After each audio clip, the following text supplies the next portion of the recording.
Arratsaldeon deneri, beraz ongi etorri lurrama ontako bigarren mintzaldirat.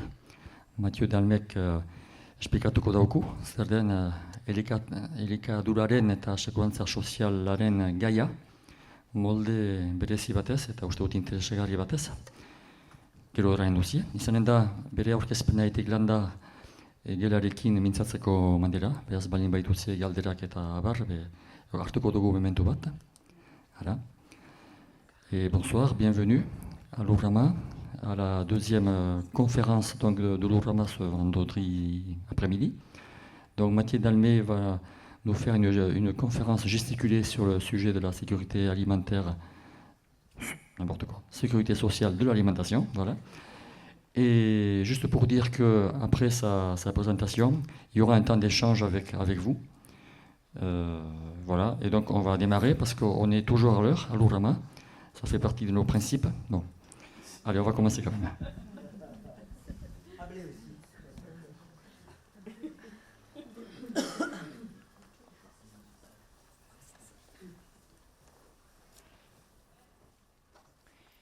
Bonsoir l'Ourama. Ça va? Eh bien, le cadre est posé. Comme vous voyez, merci avant tout à toutes celles et ceux qui participent à l'organisation de cet événement, qui font vivre les structures qui nous permettent de nous retrouver aujourd'hui pour pouvoir échanger autour d'un objet politique extrêmement puissant.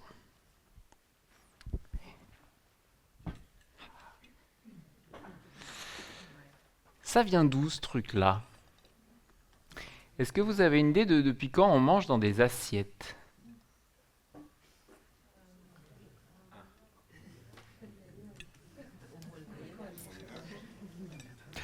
Moyen-Âge, c'est la réponse facile, hein, c'est la période la plus longue de l'histoire.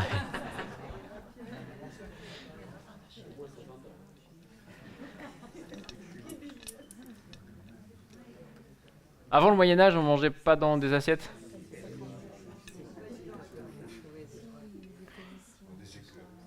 Dans des écuelles. C'est quoi la différence entre une écuelle et une assiette ? Alors l'écuelle, en fait, ça vient du début de l'Antiquité, hein, dès que les populations vont commencer à se sédentariser en bois. Puis après, ça va évoluer en poterie, en ferraille, en faïence. Et puis on a, pendant tout le Moyen-Âge, des très belles écuelles, hein, de l'orfèvrerie, ainsi de suite. Et puis c'est la cour de Louis XIV qui va instituer l'usage de l'assiette, donc c'est après la Renaissance. Et en fait, il va rien inventer, il va simplement renommer l'outil dans lequel on mange. C'est la même chose. Pourquoi ? Qu'est-ce qui peut motiver Louis XIV, dans sa cour, à changer le nom de l'outil dans lequel on mange ? Changement typiquement français, on entend ce nom-là dans aucune autre langue. Je ne sais pas pour le basque, désolé. En tout cas, pas en italien, pas en anglais, pas en allemand, pas en espagnol. Ça fait penser au soleil, ouais. Non, on entend quoi dans assiette ? Assis. Bon, c'est pas fait pour s'asseoir, hein. Alors pourquoi assise ?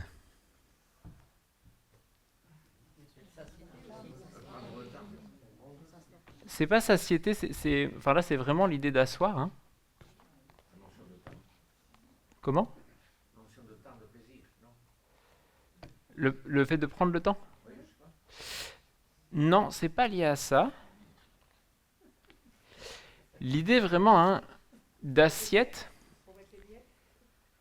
Non. L'idée d'assise hein, derrière ce mot, ça va être de renommer cet objet du nom de sa fonction.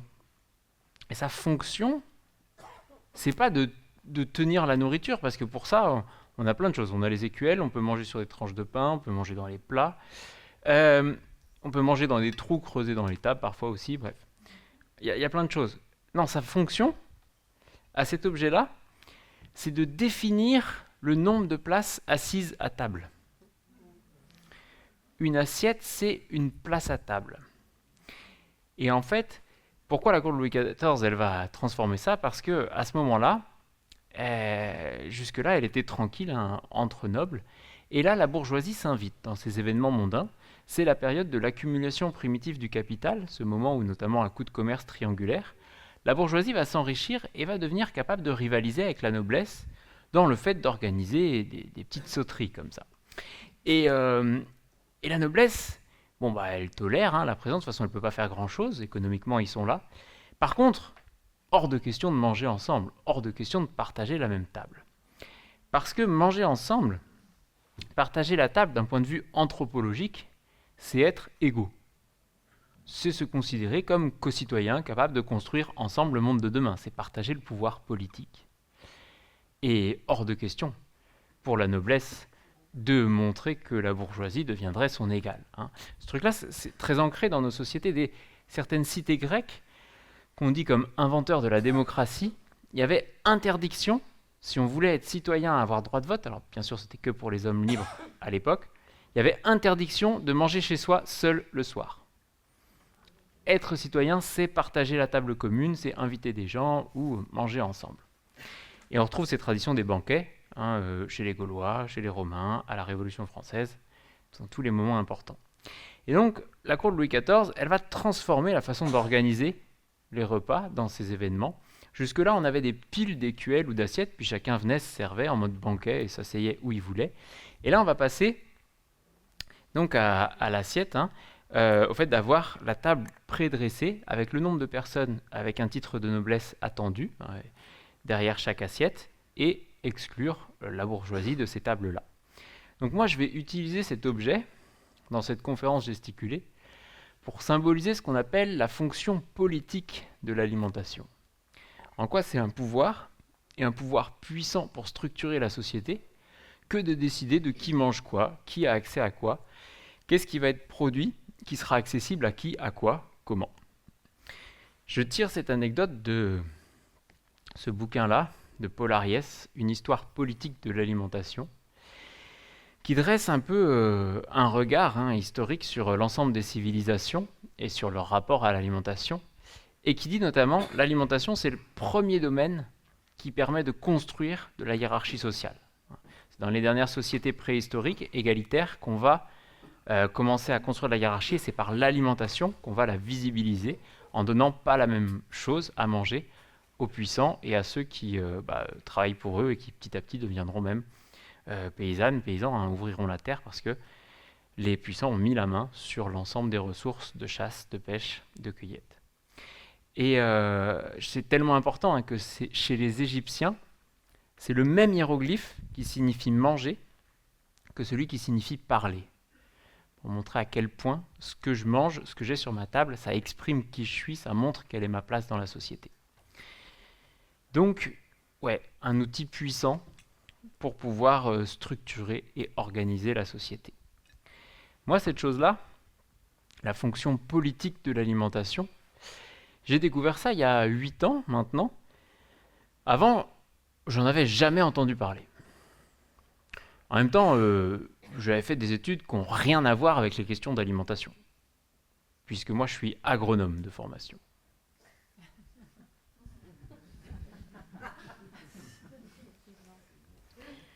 Moi, mon métier, c'est de m'occuper de la production de denrées agricoles, de denrées alimentaires. Mais à aucun moment de me poser la question de qu'est-ce que les gens ont envie de manger. Hein. Moi, je me présentais plutôt comme un agronome militant pour une agriculture plus respectueuse de celles et ceux qui nous nourrissent, de l'environnement, de la qualité des produits qui vont être faits, que je vais symboliser avec cette petite épi de maïs qu'on m'a offert lors d'un dernier passage dans le coin et que j'ai à chaque conférence depuis. Et en école d'agro, j'ai plutôt été formé comme ça, de devenir un cadre de l'agro-industrie. Je vais commencer mes premières années militantes par beaucoup essayer de transformer ces formations. Je vais refuser mon diplôme d'ingénieur agronome pour râler contre l'orientation de tout ça. Et puis je vais m'engager dans tout un tas de structures qui défendent une autre forme d'agriculture. Et je vais prendre une baffe. Je vais prendre une baffe, là, il y a 8 ans. Et je vais arrêter de défendre une forme d'agriculture paysanne, agroécologique, biologique. Et je vais mettre à défendre des politiques qui visent l'accès de toutes et tous à une alimentation de qualité, des politiques qui visent une forme de démocratie dans notre alimentation. Et l'idée de cette conférence, c'est de vous partager comment je suis passé de là à là et pourquoi ça m'a amené à proposer le projet de sécurité sociale de l'alimentation. Donc pour vous partager ça, je vais faire une conférence gesticulée. Qu'est-ce que ça veut dire ? Ça ne veut pas dire que je vais gesticuler pendant tout le long. Peut-être un petit peu. L'idée, c'est une oxymore, ce terme-là, entre le terme conférence, du savoir construit collectivement, que je vais poser là. J'insiste sur le fait que ce n'est pas moi qui ai compris tout ça tout seul. C'est d'abord un travail collectif dans des organisations dans lesquelles je vais adhérer, dans lesquelles je vais travailler, pour construire un regard sur l'état des lieux de notre système agricole et alimentaire et des tentatives pour essayer de le transformer. Et le côté gesticulé, moi c'est le terme incarné qui me parle plus, c'est je veux dire aussi qui je suis, comment j'ai eu accès à ces choses-là, et pourquoi ça a fait sens pour moi en tant qu'agronome, en tant que personne qui cherche à construire un système agricole et alimentaire durable, pourquoi j'en suis venu à avoir les convictions que je vous présente, que je vous partage aujourd'hui. Ça se veut d'éducation populaire, une conférence gesticulée, alors si vous ne me comprenez pas, il y a plein de façons de le définir, mais à minima, l'idée c'est de se comprendre, donc n'hésitez pas à un moment donné à m'interrompre. Et puis, si vous avez envie de rajouter des choses ou de débattre, on aura du temps après pour le faire. Et quand on fait une conférence gesticulée, on a le droit d'avoir avec soi sur scène des outils qui nous rassurent.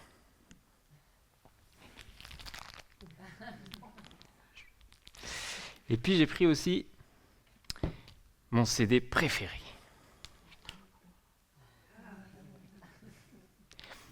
Aujourd'hui, on n'a plus le droit ni d'avoir faim, ni d'avoir froid. Dépasser, chacun pour soi. Quand je pense à toi, je pense à moi. Je te promets pas de grand soir, mais juste à manger et à boire. Un peu de pain et de chaleur dans les restos du cœur.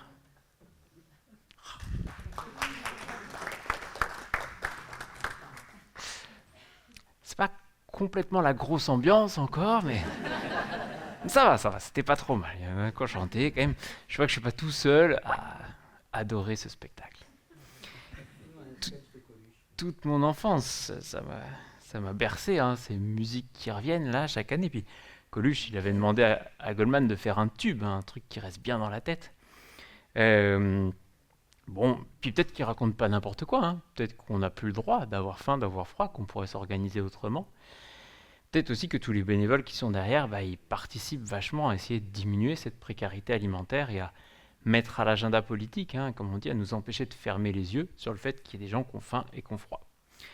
Moi, je viens d'un milieu plutôt populaire, on n'a pas les capitaux culturels, comme on dit, pour comprendre, analyser ce que c'est que tout ça, ce que c'est qu'une forme de charité qui s'institutionnalise et toutes les violences que ça peut engendrer. Mais je pense que ça va quand même participer grandement à construire une forme d'engagement chez moi, à dire c'est pas normal d'accepter ça et on peut peut-être essayer de faire autrement. À côté de ça, ça se passe bien à l'école pour moi, contrairement au reste de ma famille ou autre, et donc j'avance comme ça, on me dit tu peux faire le lycée, une classe prépa, une école d'ingénieur, et pas mal de profs dans les années 2000 qui vont nous parler aussi de développement durable, notre maison brûle et nous regardons ailleurs. Et ça va me donner envie un peu de m'intéresser aux questions environnementales, d'aller en prépa bio, qui ouvre aussi sur les questions, les écoles d'agro. J'ai pas mal de familles dans le monde agricole. Donc je me dis, ouais, pourquoi pas, c'est intéressant. Et je me retrouve à arriver à Montpellier Supagro en septembre 2008, avec ces deux questions en tête, quoi. Comment on peut supprimer la faim dans le monde, et puis comment on peut transformer notre système de production pour répondre un peu à tous les enjeux environnementaux et sociaux qui sont derrière. La réponse à la première question, comment lutter contre la faim dans le monde, je vais la voir très vite en école d'agro. Vous voyez comment on fait ? On produit beaucoup, mais du coup, nous en tant qu'ingénieurs, c'est quoi nos joujoux pour produire beaucoup ? Des engrais, des pesticides, des machines. Euh, alors ça, c'est le triptyque des années 60, hein, avec l'amélioration génétique. Mais nous, on est les ingénieurs du 21e siècle. Hein. Donc c'est toujours vrai, hein, sous-jacent, mais on a des nouveaux joujoux. Fin des années 2000. La robotique, ouais, complètement. J'ai entendu un gros mot. On dit des OGM. Alors non, nous on ne fait pas des OGM. Hein. Nous on fait de la génétique, d'accord? On va essayer de ne pas dire des gros mots ce soir, s'il vous plaît. La génétique, ça s'écrit à peu près comme ça. Hein. Mais on ne le dit pas, surtout. Puis on a des cours pour apprendre à faire des OGM en contournant les techniques qui sont labellisées OGM. Du coup, on arrive au même résultat, mais on n'est pas obligé d'écrire OGM dessus, donc on peut le vendre aux consommateurs qui n'aiment pas trop manger des OGM. Voilà.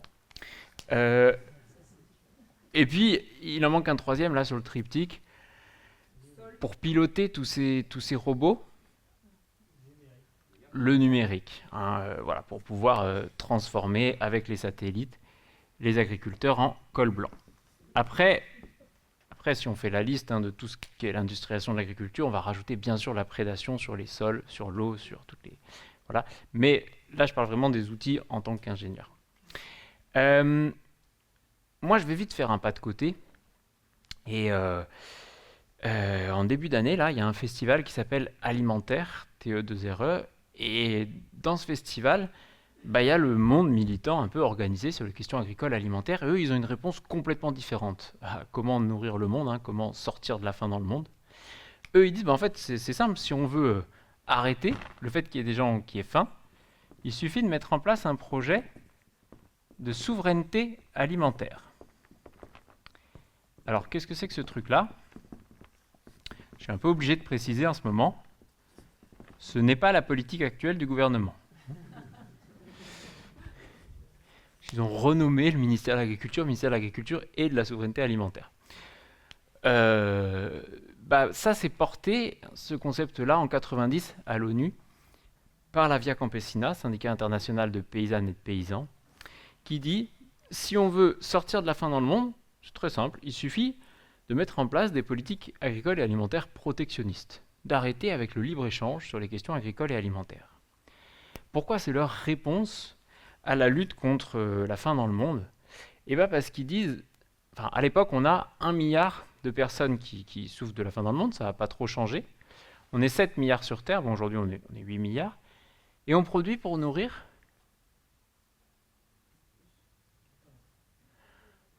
Moi, j'utilise ce chiffre d'Olivier de Scutter, qui était rapporteur aux Nations Unies pour les questions d'agriculture, d'alimentation.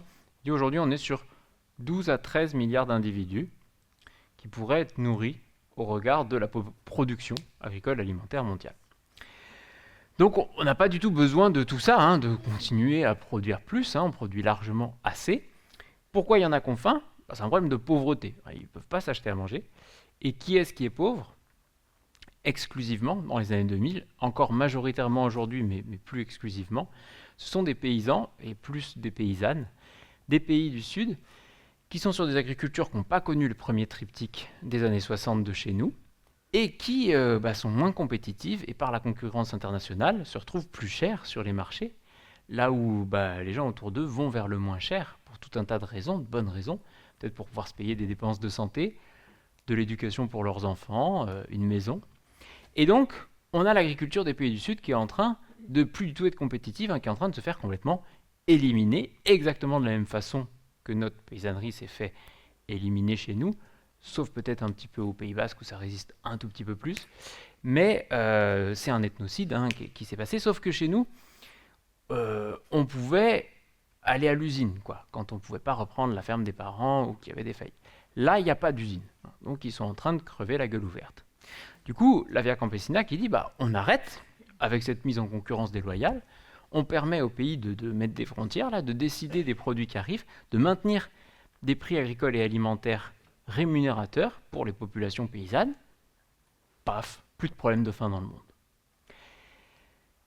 Ce projet de souveraineté alimentaire, il reste extrêmement structurant pour moi. Aujourd'hui, je pense qu'on ne peut pas faire une quelconque avancée sur des questions sociales ou écologiques en agriculture sans se prémunir du dumping, hein, de la concurrence déloyale, du nivellement par le bas que va imposer le libre-échange.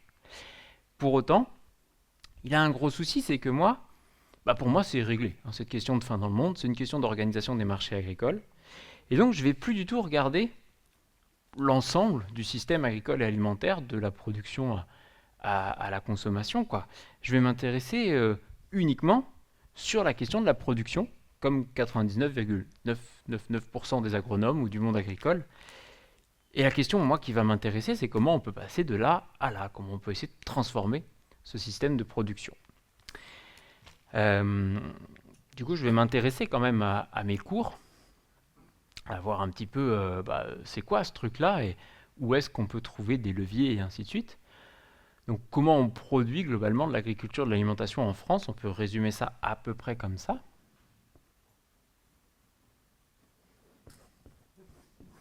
Voilà. Quand je dessine ça, hein, c'est pas une usine, une ferme-usine ou un robot de traite. Hein. L'idée, c'est de schématiser le complexe agricole et alimentaire industrialisé, c'est-à-dire en quoi les acteurs de la grande distribution, de l'agro-industrie, les fournisseurs la grande distribution, l'agroalimentaire, les fournisseurs de matières premières, donc tous les intrants agricoles, les banques, dans la façon dont elles vont financer tout ça, l'État, par ses lois, ses normes et ses politiques au service de tout ça, et puis toute une partie du syndicalisme agricole majoritaire, vont organiser un système qui vise à piller la valeur ajoutée de la chaîne agricole et alimentaire, au détriment du monde agricole qui se fait éradiquer, hein, et au détriment de la qualité de l'alimentation et de l'environnement.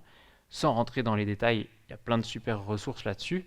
Une petite conséquence de tout ça, c'est Marc Dufumier, qui est agronome à AgroParisTech, qui dit qu'en ce moment, les chercheurs sont en train de se mettre d'accord sur le fait qu'ils estiment que les enfants qui naissent ont 10 ans d'espérance de vie de moins que celles et ceux qui ont les cheveux blancs, de par la qualité moyenne de notre alimentation.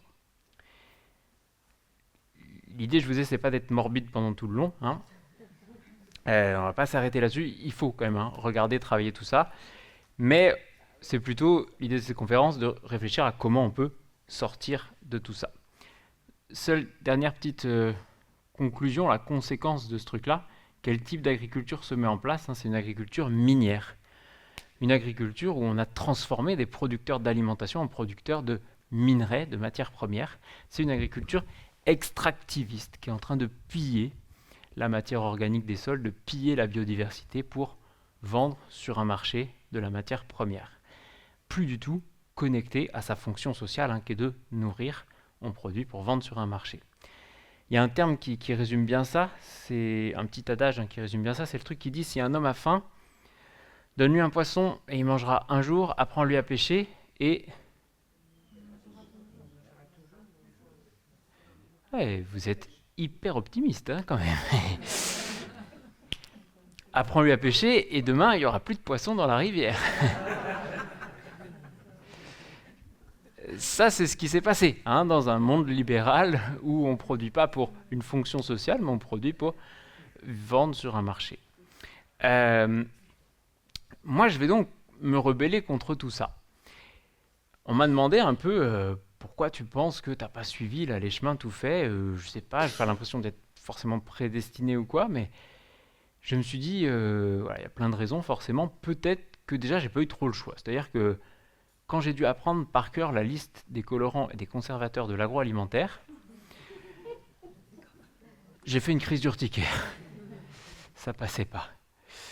Et puis, mon grand-père, il répétait souvent, mes grands-parents maternels, hein, mon grand-père, il disait souvent, surtout, on mange pas de purée mousseline. C'est pas très compliqué de faire de la purée, hein. On fait cuire les pommes de terre, on les écrase, on rajoute un peu de beurre ou un peu de lait, pointe de sel, mais on mange pas de purée mousseline. Il répétait ça souvent, et puis plus il avait bu, plus il répétait, du coup, ça finit par rentrer. En tout cas, pour mes grands-parents maternels, une bonne alimentation, c'est une alimentation faite à la maison à partir de produits bruts. Hors de question de remettre en cause la définition. J'en ai discuté avec une chercheuse sur les questions d'alimentation Magali Ramel. Et elle me dit, en fait, tes grands-parents, ils sont caricaturaux. Caricaturaux de cette population qui va naître en zone rurale, migrer en zone urbaine, fils et filles de paysans qui ne pourront pas reprendre les fermes et qui vont devoir aller trouver travail, devenir chauffeur routier pour mon grand-père, femme de ménage pour ma grand-mère, et qui vont refuser la culture alimentaire de la ville. Culture alimentaire de la ville qui est plutôt de minimiser son temps de préparation et de prise du repas en ayant recours à des produits déjà transformés ou en mangeant à l'extérieur pour maximiser son temps de socialisation, pour aller faire des événements au cinéma, des réunions, des conférences gesticulées, des trucs comme ça. Culture alimentaire du monde rural qui est plutôt de prendre le temps de faire à manger à partir des produits des fermes qu'on trouve autour de chez soi, de s'insérer dans l'économie locale là où on est et d'organiser sa socialisation en invitant les gens, en mangeant ensemble et ainsi de suite. Et on me dit en fait, cette définition-là, c'est vraiment une définition identitaire pour tes grands-parents, de rappeler qui ils sont. Ils vont vivre une migration économique subie, et ils refusent la culture de là où ils arrivent, d'un milieu en plus qui les écrase, qui les met en bas de l'échelle sociale, et ils se rappellent d'où ils viennent, qui ils étaient, dans leur façon de manger, et c'est très important pour eux. Moi, je leur dis, ok, peut-être, pourquoi pas comme définition. Maintenant, moi, ça m'importe aussi, dans ce que c'est qu'un bon repas, de dire d'où vient le produit, quoi. Est-ce qu'il a fait 3 fois le tour du monde? Est-ce qu'il est de saison? Est-ce que les personnes qui l'ont produit, elles vivent correctement? Est-ce que les animaux qui sont derrière sont bien traités? Est-ce qu'on est en train de détruire les rivières, les sols, la biodiversité avec les types d'agriculture qui est derrière? Bref, il y a d'autres questions qui rentrent en jeu. Et là, la réponse, elle est claire et nette. Tu vas pas nous faire chier avec des questions de bio ou quoi que ce soit. Nous, on a 1000 autres chats à fouetter, on a 1000 autres priorités. Ton truc là, c'est pour ceux qui sont les cadres, ceux qui pètent un peu plus haut que leur cul, là, qui nous ont donné des ordres toute notre vie, qui savent ce qu'il faut faire. Nous, on a 10 000 autres priorités avec nos dépenses à gérer. C'est pas pour nous, ça. Et là aussi, c'est catégorique.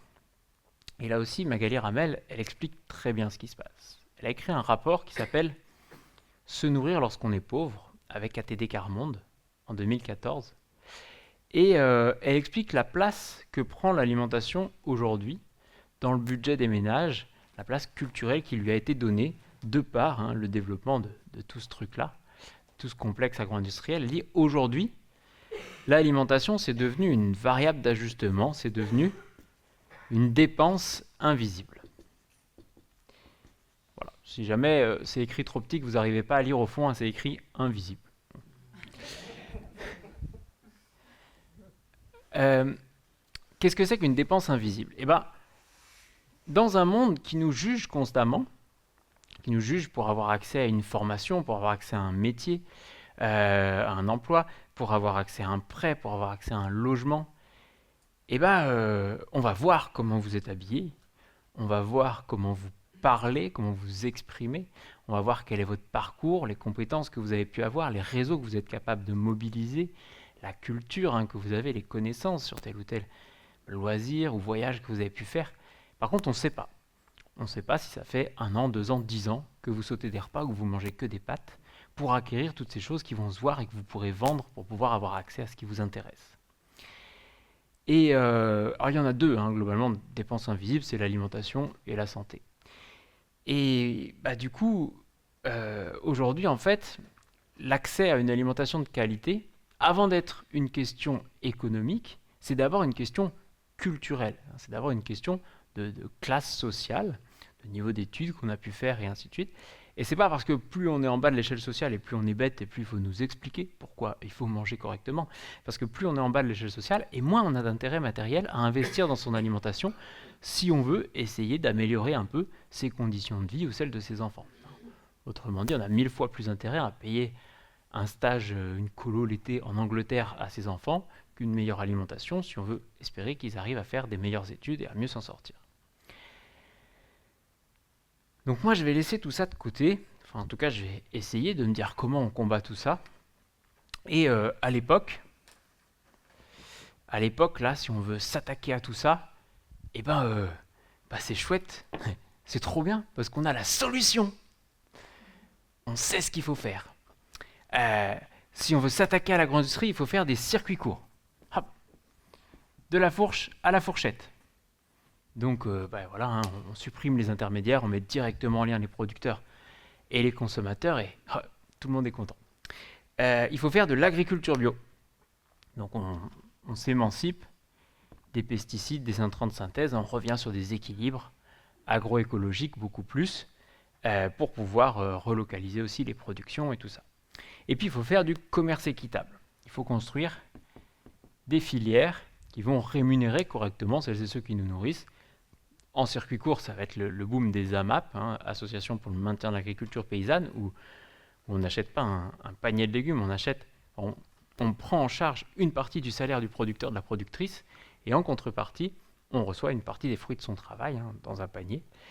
Et puis en circuit long, c'est notamment les réseaux historiques, type Biocoop et d'autres, qui vont accompagner avec des contrats pour soutenir celles et ceux qui se lancent un peu à la machette dans la jungle, les agriculteurs, les agricultrices qui vont construire tous ces référentiels techniques pour essayer de produire autrement en se passant de toutes ces béquilles chimiques.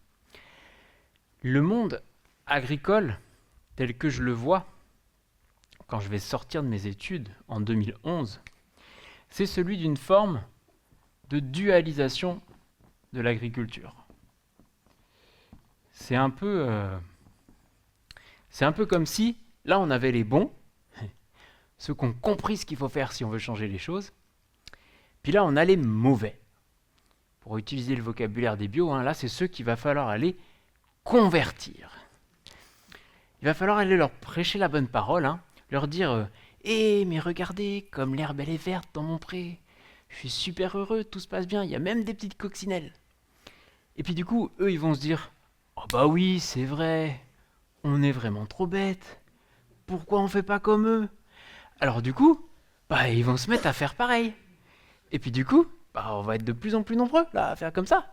De plus en plus nombreux. Et à la fin, on va gagner.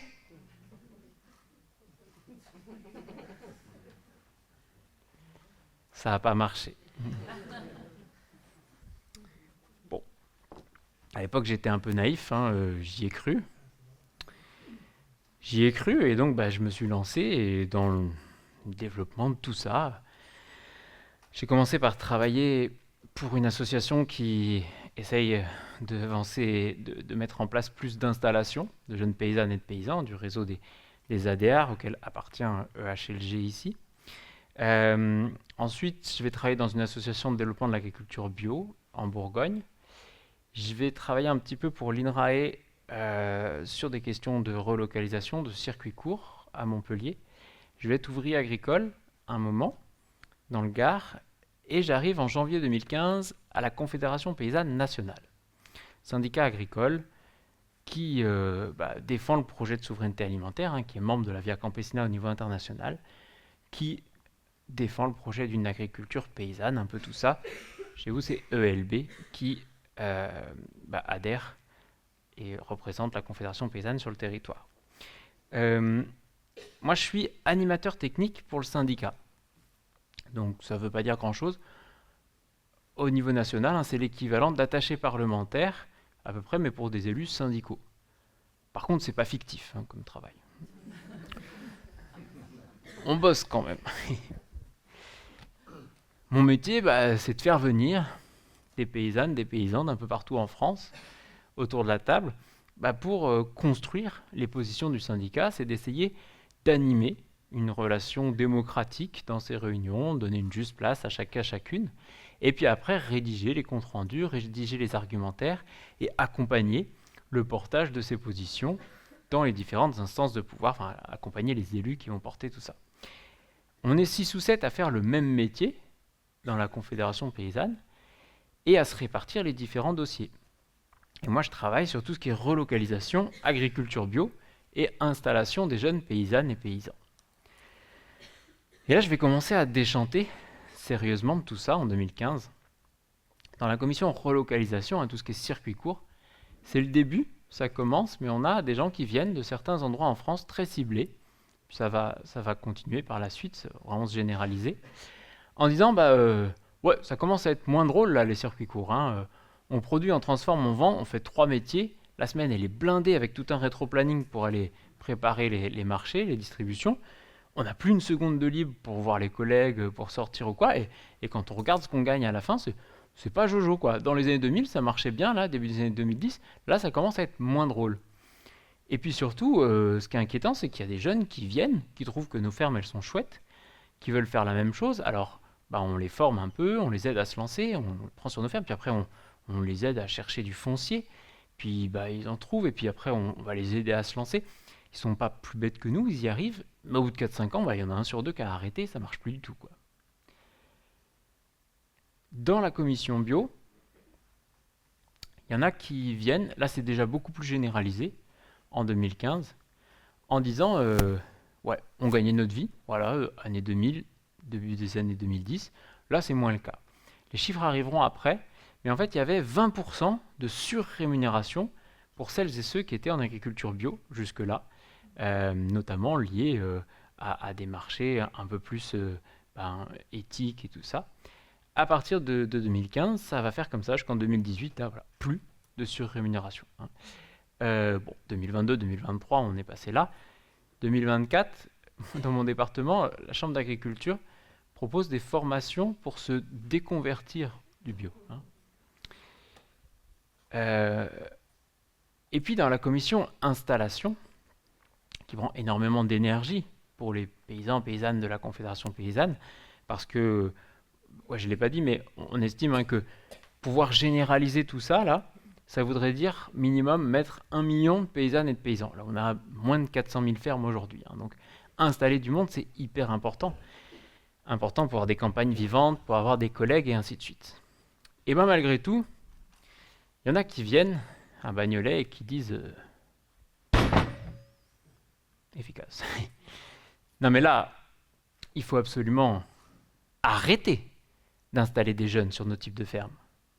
Il faut arrêter de faire des conversions en bio. On va tous se faire de la concurrence, on va tous se casser la gueule. On est en train de découvrir la sociologie de l'alimentation. Il y a deux gros problèmes. Cette fable, elle a très bien fonctionné. Elle a très bien fonctionné massivement dans les années 2000. Mais regardez, on peut faire autrement, et ainsi de suite. Et puis, il va y avoir deux grosses limites à ça. La première, c'est que la partie de la population qui est intéressée par ces produits-là, elle est culturellement déterminée, et elle n'est pas du tout extensible. Le reste de la population n'a pas d'intérêt, là, globalement, à acheter ces produits-là. Et du coup, une fois que vous avez produit l'offre nécessaire pour alimenter les personnes qui le souhaitent, il n'y a plus vraiment de place. Ça devient très compliqué. C'est pour ça que les jeunes qui s'installent à côté, dans des endroits où c'est déjà un peu saturé, ça devient très compliqué. Là où les anciens ont calé leur production et font 1 ou 2 marchés, eux, ils arrivent, mais il faut qu'ils en fassent 4 ou 5 pour essayer d'écouler, et après, ça passe plus du tout sur la semaine. Et puis, le deuxième souci, c'est que là où on pensait que plus il y aurait du monde là, et puis plus on pourrait faire des coopérations, plus on pourrait baisser un peu les coûts, et donc grignoter encore un peu sur l'agro-industrie, c'est que la logique, elle va se mettre dans le sens complètement inverse. Et c'est eux qui vont venir grignoter tout ça. Grignoter cette valeur ajoutée là qui leur échappe, ça leur plaît pas trop. À partir du moment où ça va prendre un peu trop de place, ils vont se dire tiens, là, on va remettre ça aux normes, on va normaliser le bio, les circuits courts, tout ça. Comment ils vont faire? Ils ne peuvent pas se mettre entre les deux directement, mais ils vont simplement produire une offre alternative moins chère et tout niveler par le bas. Dans la bio, pourquoi 2015 c'est le début des gros soucis? 2014, entrée massive de la grande distribution sur le secteur du bio. Ils ont préparé leurs coûts. 2011, ils ont attaqué le cahier des charges. Ils ont permis à des fermes beaucoup plus industrialisées de passer en bio. Ils arrivent 3 ans après avec beaucoup de volume de produits. Et ils vendent ça moins cher, parce que c'est des fermes qui font des économies d'échelle et ainsi de suite. Et petit à petit, tous les magasins historiques, spécialisés autres, vont être obligés de s'aligner par le bas, parce qu'ils sont en train de perdre sinon leurs clients et tout ça. Et donc, on va détruire complètement cette bulle un peu rémunérative qui existait autour des marchés labellisés bio. Et dans les circuits courts, ça va être pareil, ça va être Otera, qui est une chaîne de supermarchés en circuit court, qui appartient à Gamme Vert, qui a investi pour développer son modèle. Ça va être des Laruche qui dit oui, ça va être des drive fermiers, tout un tas de solutions techniques qui ne sont pas forcément mauvaises en soi, mais qui vont plus du tout être au service d'une réflexion un peu éthicable et haute, avec des fermes plus grosses, qui vont produire une offre de paniers, de légumes ou de produits locaux moins chers, et petit à petit niveler par le bas la possibilité de gérer ses prix en circuit court. À l'époque, c'était un peu le cas. On pouvait dire, on peut mettre un prix rémunérateur. Aujourd'hui, globalement, le paysan, il met le prix que le même que celui qui est à côté, parce qu'il sait que s'il s'en écarte, il perdra les clients. Et donc, on va commencer à vraiment se rendre compte de tout ça. Moi, dans les commissions dans lesquelles je suis en 2015, et ce qui est chouette quand on se rend compte de ça et qu'on est à la Confédération paysanne nationale, c'est que l'idée du syndicat, c'est pas juste de faire la promotion d'un type d'agriculture différent, c'est surtout de se battre politiquement pour permettre la généralisation de ce modèle-là. Donc, on prend cette analyse-là, et puis on va aller voir le ministre pour lui poser les choses sur la table. À l'époque, il s'appelle Stéphane Le Foll. Peut-être vous voyez qui c'est. Les gens m'appellent l'idole des jeunes. Il en est même qui m'envie. Stéphane Le Foll. En tout cas, moi j'étais là quand il est venu à Saint-Jean-Pied-de-Port pour le congrès de la Conf en 2015. Merci pour l'accueil, c'était très chouette. Et du coup, on lui dit tu dis que tu veux développer l'agroécologie. Plutôt plaisir à entendre dans la bouche d'un ministre. Tu as même fait 2-3 trucs au départ là, qui allaient un peu dans le bon sens. Par contre, tu dis que tu veux pas opposer les modèles. Tu as de la place pour tout le monde. Là, ça marche pas. Il y a un modèle qui est en train de bouffer l'autre. Si tu veux voir un développement de l'agroécologie, il va falloir y aller franchement. Favoriser toutes ces fermes-là, interdire tout un tas de pratiques, de techniques, de produits qui sont là-dedans. Sinon, tu verras pas de développement de l'agroécologie. Et petit spoil, il n'y a pas eu de développement de l'agroécologie.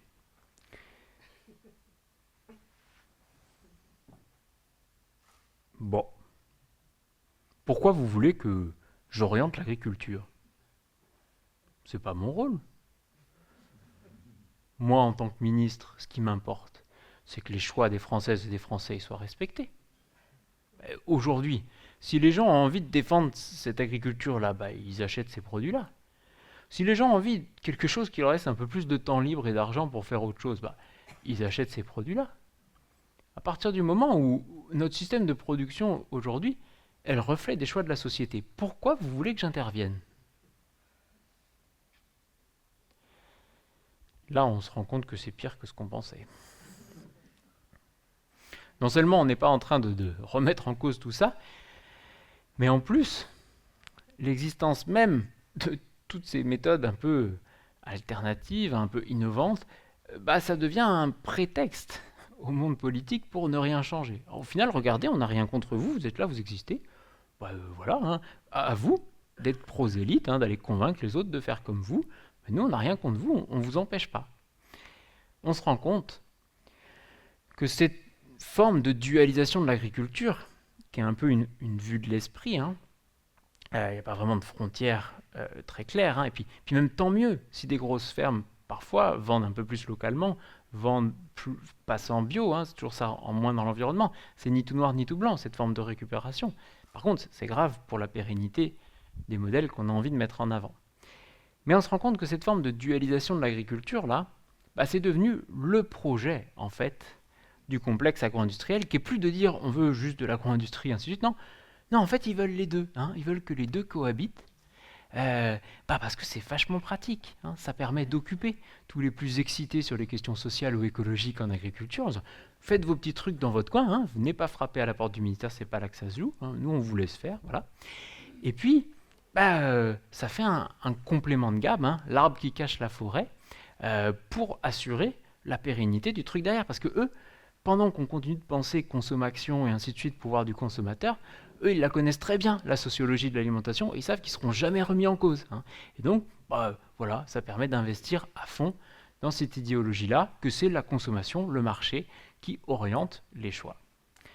Quand je dis que c'est devenu un projet, c'est qu'on retrouve cette idée-là posé dans un rapport de 2008, un rapport sur la libération de la croissance. Attention, ça c'est des trucs sérieux, hein. C'est Jacques Attali qui va signer ça. Peut-être vous savez qui est-ce qui a travaillé sur la partie agricole. Bon, il n'est pas très intéressant, il s'appelle Emmanuel Macron. Et donc ce gars-là, en 2008, il pose son projet pour l'agriculture. OGM, robotique, numérique, à fond, parce qu'on en a absolument besoin pour sauver l'agriculture française. On l'a vu en début d'année, l'agriculture française est en danger de survie dans une concurrence internationale, avec un droit du travail moins intéressant que le nôtre. Du coup, c'est hyper compliqué pour arriver à être rentable. Et donc, pour lui, comme c'est hors de question de faire un petit peu de protectionnisme ou de soutenir un peu l'agriculture, la seule solution, c'est de continuer la fuite en avant technologique pour donner des avantages à nos agriculteurs, nos agricultrices. Donc il faut investir là-dedans et voilà, faire une agriculture de pointe. Mais pas que. Macron, il est aussi à fond pour qu'on ait toute une petite agroécologie là, mignonne, tout ça. Entre les lignes, on comprend cette idée. Et il va même jusqu'à rajouter, écrit noir sur blanc, il dit c'est hyper important de garder toute cette petite agriculture là parce que c'est bon pour le tourisme. Donc merci à toutes celles et ceux qui font vivre tout ça, de participer à l'attractivité touristique de votre territoire. En même temps, oui. J'emprunte à l'atelier paysan un terme pour qualifier tout ça. Ils ont écrit leur manifeste politique. C'est une organisation paysanne qui réfléchit sur la place de la machine dans le monde agricole, reprendre la terre aux machines, mettre la machine au service de l'homme et pas l'inverse. Et eux, ils disent dans leur bouquin là, tout ça là, ce sont des alternatives inoffensives. Ouf. Alternatives indispensables. Il ne s'agit pas une seconde d'arrêter, ça ne peut passer que par là, ça ne peut passer que par le fait qu'on montre, qu'on sait qu'on peut faire autrement, qu'on avance, qu'on imprègne ça dans nos corps, dans nos économies, et ainsi de suite. On a absolument besoin, il ne faut pas arrêter, ni n'arrêter de chercher à être prosélyte, de convaincre d'autres personnes autour de nous, et ainsi de suite. Mais inoffensive, parce que pas du tout en train de repousser tout ça, complètement récupéré dans un projet de dualisation de l'agriculture, de complément de gamme au service de la durabilité du reste et qui empêche sa remise en cause politique, puisqu'il n'y a plus à discuter politiquement, tout se passe au niveau du marché des individus en tant que consommateurs ou en tant que producteurs. Là, il y a un paysan qui va rentrer dans mon bureau, début 2016, et qui me dit « Mathieu, t'arrêtes tout ce que tu fais. Et pendant 1 an, tu vas travailler là-dessus. » J'ai pas trop compris. Ce paysan, c'est Emmanuel Haz. Il est arboriculteur dans le Lot-et-Garonne. À l'époque, il est secrétaire national de la Confédération paysanne, donc c'était mon patron. Et lui, il me dit, ouais, on est piégé. On est piégé. Le terme AMAP est très bon d'ailleurs pour montrer ce que c'est que le pouvoir de la consommation. Association de maintien de l'agriculture paysanne. Voilà tout ce qu'on pourra faire au mieux avec ce truc-là. Maintenir l'existant. Il y a moins de 400 000 fermes, il va en falloir 1 million, il va falloir faire autre chose que de maintenir. On ne peut pas acheter des produits qui n'existent pas. Donc, il faut absolument qu'on produise autre chose, il faut absolument qu'on tue ce consommateur. Il faut qu'on le remplace par un citoyen, par quelqu'un, un habitant, une habitante qui est capable de donner son avis politique sur la question. Lui, il dit il faut qu'on reprenne en main cette fonction politique de l'alimentation, qu'on reprenne en main que chacun, chacune qui mange là est légitime à dire ce qu'elle veut qu'il soit produit, à demander en tant que personne qu'est-ce qui doit être produit. Qu'on reprenne tous et toutes collectivement le pouvoir d'orienter les moyens de production, faire que les moyens de production agricole et alimentaire, faire que les 28 millions d'hectares de la ferme France, ils soient mis au service de ce que la population veut manger, et plus du tout au service de l'enrichissement de celles et ceux qui détiennent ces moyens de production. L'idée de Manu, c'est d'insister sur cette insatisfaction alimentaire, cette différence qui existe aujourd'hui entre ce qu'on consomme et ce qu'on aimerait manger. En fait, dit autrement, Manu dit, il y a une victoire là, et il faut s'appuyer là-dessus. Cette victoire, c'est celle de tous nos réseaux, de la lutte contre les OGM, de la lutte contre la malbouffe, de la lutte contre tout un tas d'autres pratiques odieuses en agriculture, qui fait qu'aujourd'hui, une large majorité de la population veut sortir des pesticides, veut sortir du glyphosate, veut sortir des OGM et ainsi de suite. Et bien, Manu dit, il faut s'appuyer là-dessus, il faut délégitimer absolument la consommation et légitimer le fait qu'on a envie de manger autre chose. Et cette insatisfaction alimentaire, aujourd'hui, de par le caractère dépenses invisibles, variable d'ajustement de l'alimentation, ça se passe dans l'intime, chacun chez soi, sans qu'on en parle, sans qu'on le politise. Et donc, Manu dit, il va falloir s'appuyer là-dessus, politiser ça, en faire une revendication et construire cette revendication populaire de dire non, en fait, on veut bien manger, on veut que notre agriculture produise quelque chose de qualité. D'où le titre de cette conférence gesticulée, de la fourche à la fourchette, non. On arrête avec cette idée libérale de la politique de l'offre, où on va produire des trucs et puis après on va essayer de s'organiser pour les diffuser le mieux possible. Non, en fait, on fait l'inverse. On légitime chacune, de par sa fourchette, de par son assiette, parce qu'il mange, parce qu'il est sur le territoire, elle légitime de dire ce qu'il veut qu'il soit produit en tant que citoyen, et l'ensemble des moyens de production agricole et alimentaire, le monde agricole et la transformation, deviennent des acteurs pour répondre à une demande, pour répondre à une commande. C'est plus eux qui décident, comme ça, là, directement, de ce qu'ils vont produire. Cette idée-là, ça va être posé par Emmanuel Haas en disant il faut une politique de la demande alimentaire. Il faut que, en tant que syndicat agricole, on demande que ce soit la population qui décide et qui reprenne en main qu'est-ce que doit être notre agriculture, parce que là, on a un levier et une possibilité de dépasser tous les rapports de force qu'il y a dans le ministère de l'Agriculture et autres, en passant par une réappropriation citoyenne des enjeux agricoles et alimentaires. Je ne vous cache pas que ça va bousculer un peu dans la Confédération paysanne, ce truc-là, et puis ça va finir par s'imposer en quelques réunions, comme un peu le seul projet finalement vraiment émancipateur pour le monde agricole, de dire il faut pouvoir se reposer sur la société, et c'est parce qu'il y a des gens qui mangent qu'on produit, donc la légitimité de tout ce qu'on a envie de défendre, elle doit venir d'une réappropriation, d'une demande de la société pour tout ça. Ça ne change rien au projet d'agriculture paysanne, en gros, c'est juste ça l'inclut dans une perspective un tout petit peu plus large, de dire c'est dans un cadre de démocratie alimentaire qu'on doit défendre tout ça. Certains diront que c'est la première fois dans l'histoire du projet d'agriculture paysanne qu'il y a un changement idéologique important dans les paradigmes qui sont posés. Et donc, la conf se met à porter ça, et du coup, on va retourner voir Stéphane Le Foll, avec cette réflexion-là. Disons que ça ne tient pas la route, son truc, on ne mange pas de la même façon si on réfléchit avec son portefeuille ou avec son cerveau, que voilà, la population a envie de sortir de tout ça, donc qu'il lui demande, qu'il fasse une convention citoyenne pour l'alimentation.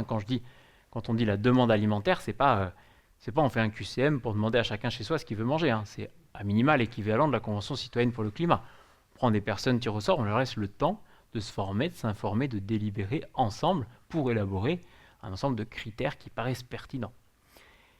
Et donc on lui dit, fais ça et tu verras que tu deviendras légitime pour mettre en place ton grand projet d'agroécologie, puisque la population aujourd'hui a largement envie d'aller vers ça. Donc après, en tant que ministre, tu devras répondre à cette demande-là.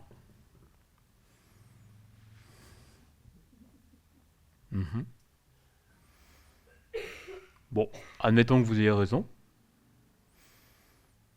Je peux le faire. Et je peux transformer la ferme France. Si on se met d'accord de ce qu'on entend par agroécologie, on enlève tous les pesticides et intrants de synthèse, on supprime la production industrielle de lait, de viande, parce que ça ne sert pas à grand-chose, on relocalise sur tous les territoires de toutes les productions. On peut le faire, on a toutes les références là. Depuis plus de 40 ans, il y en a qui bossent comme ça, on peut le faire. Mais il y a un problème. Qu'est-ce qu'ils vont manger, les pauvres?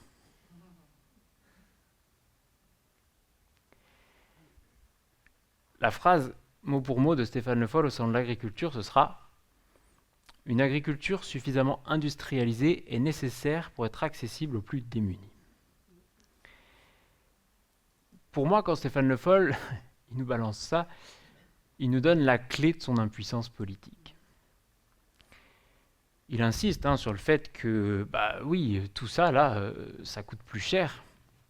Ça coûte plus cher parce qu'on va peut-être rémunérer correctement celles et ceux qui nous nourrissent, parce qu'on va peut-être arrêter de détruire l'environnement et ainsi de suite. Il insiste sur le fait que la dualisation de l'agriculture, elle est allée de pair avec une dualisation de l'alimentation, et qu'aujourd'hui, suivant les études, c'est 30 à 40% de la population française qui est économiquement incapable de passer sur quelque chose d'un peu plus durable. C'est déjà 30 à 40% de la population française qui n'arrive pas aujourd'hui à atteindre les 5 fruits et légumes par jour et ainsi de suite. Et donc, la Confédération paysanne prend la dimension de ça. Et quand je dis Stéphane Le Foll, il nous donne l'impuissance, l'explication de son impuissance politique, c'est que pour moi, en fait, il est en train de dire, moi je suis ministre, mais là il y a un ordre qui arrive sur mon bureau. Et là c'est écrit, en fait, ton objectif c'est de nourrir les gens le moins cher possible. Ton objectif c'est de baisser le coût de renouvellement de la force de travail. Et l'ordre il arrive d'au-dessus, au-dessus c'est ce qu'on appelle le système capitaliste.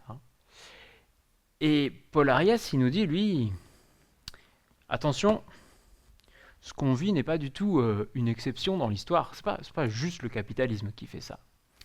Paul Ariès dit, en fait, quand on regarde les différentes civilisations dans le monde, c'est corrélé. Plus les sociétés sont hiérarchisées, et plus les puissants vont chercher à optimiser ce que mangent les masses laborieuses pour que ça coûte le moins cher possible pour faire des économies.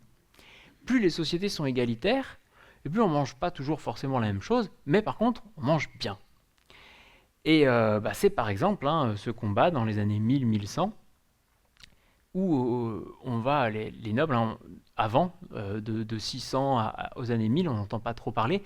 Globalement, on a des sociétés paysannes plutôt heureuses, qui produisent du petit maraîchage, du petit élevage, et ainsi de suite. Et à partir des années 1000-1100, la noblesse va se renforcer, et là, elle va commencer à imposer la culture du blé, parce que le blé, c'est moins de force de travail pour se nourrir, pour produire les calories, pour nourrir la population. Elle va mettre 100 ans, comme ça, à imposer la culture du blé. Et petit à petit, plus de bras pour les châteaux forts, et ainsi de suite. Et c'est plein de moments de lutte comme ça, entre les sociétés paysannes qui veulent bien manger, et les puissants qui veulent imposer la façon de manger. Et donc c'est plus une vision impériale, impérialiste, à laquelle on est confronté. Et en fait, ce qui s'est passé, c'est que tout le développement de ce truc-là, depuis les années 60, ça n'a fait que diminuer le coût de notre alimentation. Et en parallèle de ça, qu'est-ce qui s'est passé? Plus on a diminué le coût de notre alimentation, plus on a diminué le coût des salaires. Diminuer le coût des salaires de façon directe, où on va avoir, en même temps qu'on baisse le coût de l'alimentation, la part de la valeur ajoutée qui part au capital qui augmente par rapport à celle qui part au salaire, et les salaires de façon indirecte, où plus on va baisser la part de l'alimentation, et plus cette part de valeur ajoutée qui part au salaire, mais qui remonte directement au capital, c'est-à-dire c'est les loyers, va augmenter et prendre la place de la part de l'alimentation qui laisse. Et donc on a appauvri complètement la population en baissant le coût de l'alimentation. Et ce qu'on va analyser au sein de la Confédération paysanne, c'est dire qu'en fait, l'ennemi, c'est pas tant le complexe agro-industriel, ou en tout cas sa puissance à ce truc-là, c'est pas tant sa capacité à faire du lobbying, à avoir des sous. Aujourd'hui, c'est vrai, ils sont ultra puissants. Mais en fait, ce qui a produit leur puissance, c'est d'abord l'objectif qu'on a posé, de nourrir le moins cher possible. Parce que là-dedans, ils seront toujours meilleurs que nous.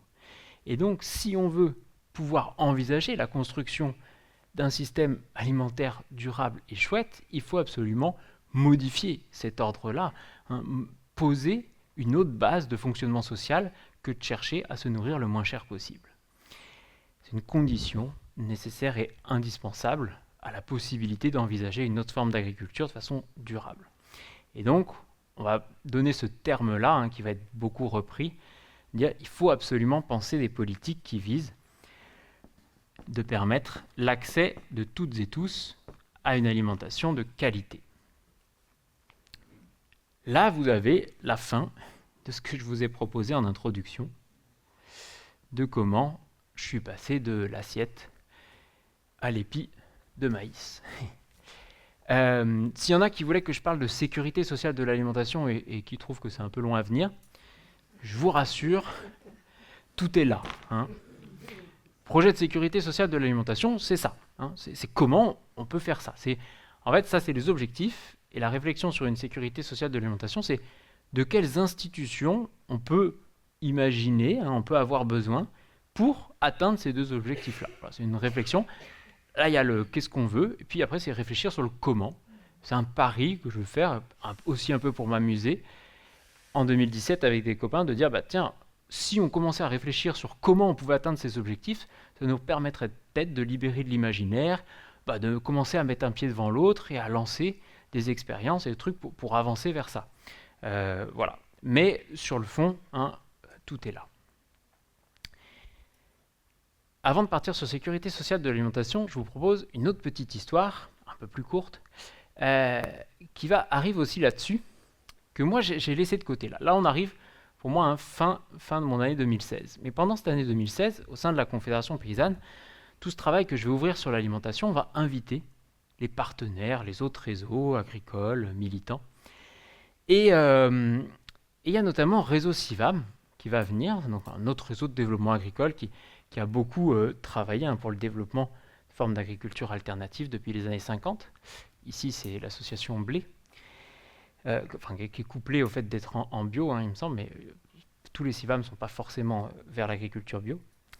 Et donc, eux, ils viennent là, à la Confédération paysanne à Bagnolet, et ils disent ouais, non, accès de toutes et tous à une alimentation de qualité, on est d'accord, hein, en fait, on a fait la même analyse que vous.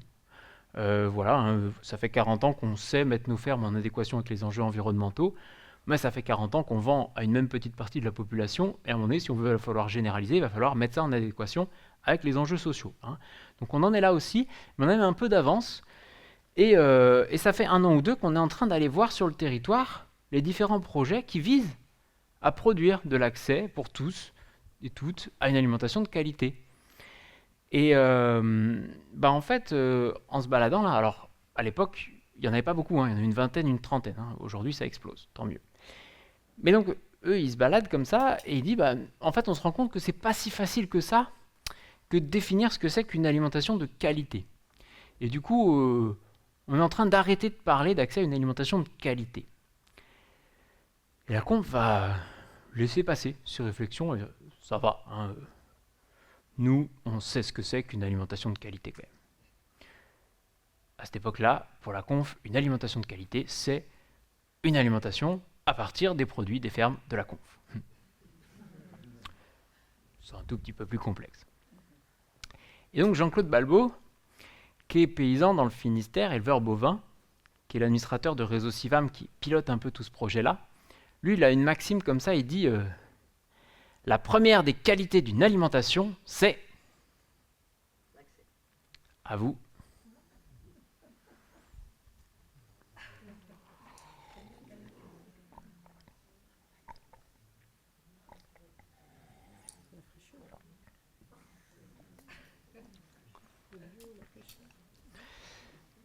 Il dit la première des qualités d'une alimentation,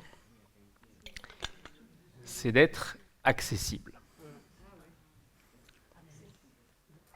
Parce qu'on n'en a rien à faire de tout le reste si on ne peut pas se le payer. Eh bien, c'est important, hein, de se le dire, c'est pas un produit de qualité, c'est un produit de distinction sociale. C'est un produit qui construit une société dans une forme d'apartheid alimentaire, hein, avec les gens responsables de leur santé et de l'environnement, et puis les méchants pollueurs qui coûtent cher à la Sécu. L'inverse n'est pas vrai, bien sûr, c'est pas parce qu'un produit est accessible qu'il est de qualité, et puis c'est pas parce qu'on en est là qu'il faut pas le faire, hein, au contraire. Par contre, il faut pouvoir se le dire. Et donc, lui, il va se lancer un projet qui s'appelle Accessible. C'est le projet qui verra la réalisation du film La part des autres. Pour mettre l'accent là-dessus, en tant que réseau agricole, aujourd'hui, il faut travailler l'accès à tous ces produits qu'on estime vertueux, meilleurs, et qu'ils le sont pour tout un tas de raisons indéniablement, si on veut pouvoir généraliser tout ça. Et moi, je vais faire un bout de route avec eux, et je vais découvrir ce qu'on appelle les 4 fonctions de l'alimentation. En gros, 4 réponses à la question qu'est-ce qui va construire la qualité d'une alimentation, pourquoi on mange, qu'est-ce qu'il faut qu'une alimentation, à quoi il faut qu'une alimentation réponde pour qu'on puisse dire qu'elle soit de qualité. Je vous écoute. Pourquoi on mange? Pour être en vie. C'est ce qu'on va appeler la fonction biologique de l'alimentation, essayer d'alimenter le corps comme il faut. Et puis aussi, si possible, d'être en bonne santé. Voilà. Il y en a qui disent qu'il n'y a pas de lien entre santé et alimentation. C'est ces gens-là. Il y en a d'autres qui disent que le seul truc avec lequel on peut les comparer, c'est l'industrie du tabac dans les années 80, sur la fabrique de l'ignorance, sur la façon dont ils vont construire des contre-études pour nier la nocivité de leurs produits et chercher à nous rendre dépendants, avec du surgras, du sursucre, du sursel, de partout. Quoi d'autre? Le plaisir. Ouais. C'est quoi les plaisirs de l'alimentation?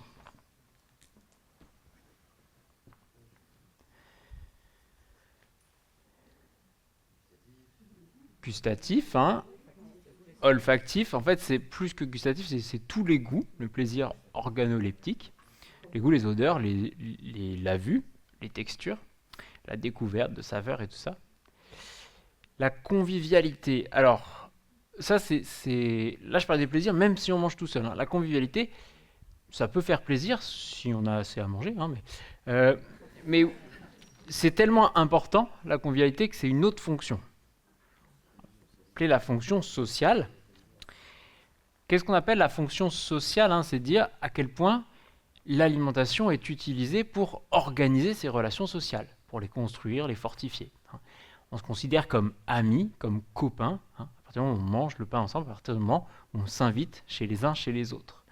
Le repas du dimanche en famille, le repas entre collègues, le repas d'affaires, ainsi de suite, tout ça, c'est des moments au service des relations sociales. C'est tellement important que les chercheuses qui travaillent sur l'aide alimentaire ont montré à quel point devenir dépendant de l'aide alimentaire pour se nourrir, c'est s'isoler socialement. On n'invite pas les gens chez soi pour dire « Eh viens, regarde ce que j'ai récupéré à l'aide alimentaire !»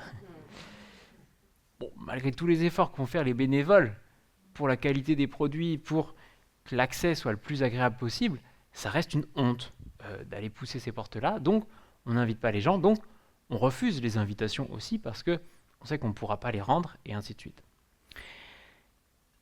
Mais moi, je reviens sur les plaisirs.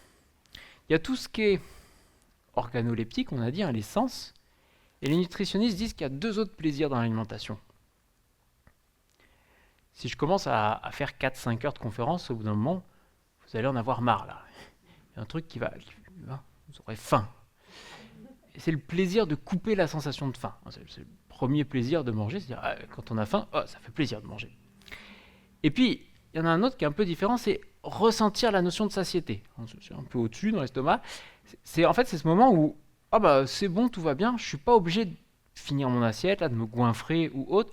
Je sais que j'aurai à manger plus tard. Je peux m'arrêter là, je ne vais pas dormir pendant la conférence et tout ira bien.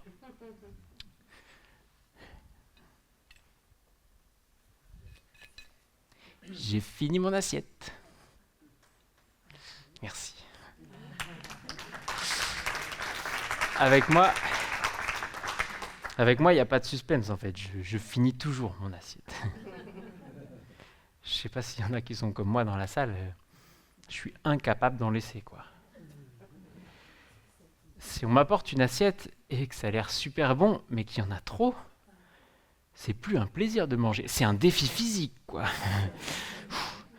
Est-ce que je vais être capable de tout ingérer? Bon, c'est complètement bête, hein, parce que la différence entre en laisser ou se forcer à finir, c'est que la poubelle, elle aura pas mal au ventre, hein. Ça reste du gaspillage de se forcer à finir. Mais bon, globalement, hein, c'est quand même dommage euh, d'apprendre aux enfants à répondre à une injonction sociale plutôt qu'à écouter leur corps et à agir à partir de là, hein. C'est un des premiers trucs sur lesquels travaille la nutritionniste quand il y a des comportements qui vont pas sur les questions d'alimentation. Et autant vous dire que j'ai adoré cet article du Gorafi. Gorafi, c'est un journal satirique, et ils avaient sorti un article dont le titre c'est Les enfants qui meurent de faim dans le monde remercient le petit Pierre, 10 ans, d'avoir fini sa soupe. Boum. Il n'y a pas de lien. Et je rajouterais même que je déteste la lutte contre le gaspillage alimentaire. Ça, c'est un peu moins drôle. Non, mais le gaspillage alimentaire n'est pas un problème. Le gaspillage alimentaire, c'est la conséquence d'un problème. Le problème, il est là. Le problème, c'est la surproduction. Et tout le principe des politiques de lutte contre le gaspillage alimentaire, c'est de nous faire croire que si on gaspille, c'est parce qu'on consomme mal. Et de nous empêcher de penser qu'à un moment donné, peut-être qu'on pourrait empêcher de produire trop. Planifier, réguler la production agricole et alimentaire. Non, ça c'est interdit. Bien sûr qu'il faut la lutte contre le gaspillage, hein. Réfléchir toutes et tous, c'est du bon sens, là où on est individuellement et collectivement. Mais aujourd'hui, au nom de la lutte contre le gaspillage alimentaire, hein, les politiques de lutte contre le gaspillage alimentaire sont une arme du complexe agro-industriel contre le projet d'agriculture paysanne. Pourquoi je dis ça?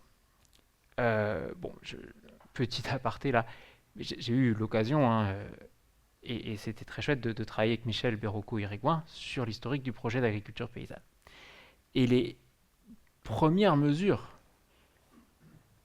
des paysans là, dans les années 60-70 pour lutter contre cette machine qui se met en place et qui est en train de les éradiquer, c'est de dire on empêche la surproduction, maîtrise des volumes de production et des prix qui vont avec. Parce que les crises de surproduction, quand on surproduit, les prix s'effondrent. Quand les prix s'effondrent, les gros ils serrent un peu les fesses et les petits éliminés. Et donc, il faut absolument arrêter avec ça. Et c'est toujours la première mesure des 10 points du projet d'agriculture paysanne, hein, de la COM, de dire maîtrise des volumes et des prix de production.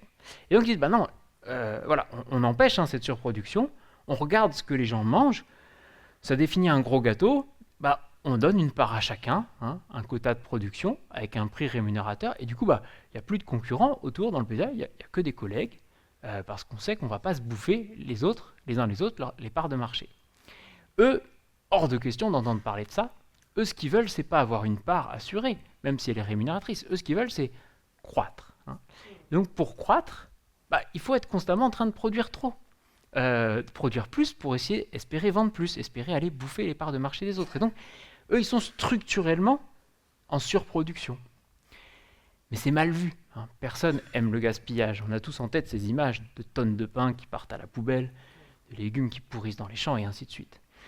Donc, il faut en faire quelque chose. Bon, ils vont commencer par balancer ça en Afrique, hein, ça va mal se passer. On va leur dire d'arrêter. Puis, petit à petit, ils vont construire un autre truc pour pouvoir écouler tout ça. Hein, c'est l'aide alimentaire. Coluche disait, quand on pense qu'il suffirait d'arrêter d'acheter ces produits pour pas que ça se produise, hein, c'est faux, il y a l'aide alimentaire. Hein, si vous avez des trucs en trop dont vous ne voulez pas, par exemple, hein, vous savez ce que sont devenues toutes les lasagnes de chez Spanghero, hein, les lasagnes au cheval, à l'aide alimentaire. Il ne faut pas gaspiller quand même. C'est pas un scandale d'un point de vue sanitaire, c'était un produit qui était correct à manger. c'est un scandale d'un point de vue éthique. On retire un produit des rayons parce qu'on estime qu'il y a tromperie, mais on le donne à l'aide alimentaire. Hein. On le donne entre guillemets. Hein. On donne entre guillemets. Attention, parce que du coup, l'aide alimentaire en fait est là pour écouler la surproduction, hein, au nom de la lutte contre le gaspillage. Mais pas que. Hein. Donc déjà, au lieu de gaspiller, ça devient des généreux nourriciers. Hein, c'est sympa. Mais en plus, d'un point de vue fric, ils s'y retrouvent. Hein, parce que c'est pas récupéré comme ça, c'est défiscalisé. Hein. Donc en fait, l'État rachète à 60% du prix qu'il l'aurait vendu. Donc en gros, elle couvre les coûts de production. Du coup, aujourd'hui, au nom de la lutte contre le gaspillage alimentaire, on fait un chèque en blanc à la surproduction en disant « surproduisez tout ce que vous voulez, on rachètera ». 600 millions d'euros en 2022, hein, de chèque en blanc de l'État à l'agro-industrie, absolument pas orienté pour racheter ce qu'il y a en trop. Oui, j'ai une dent contre la lutte contre le gaspillage alimentaire. Et puis il y a une dernière fonction.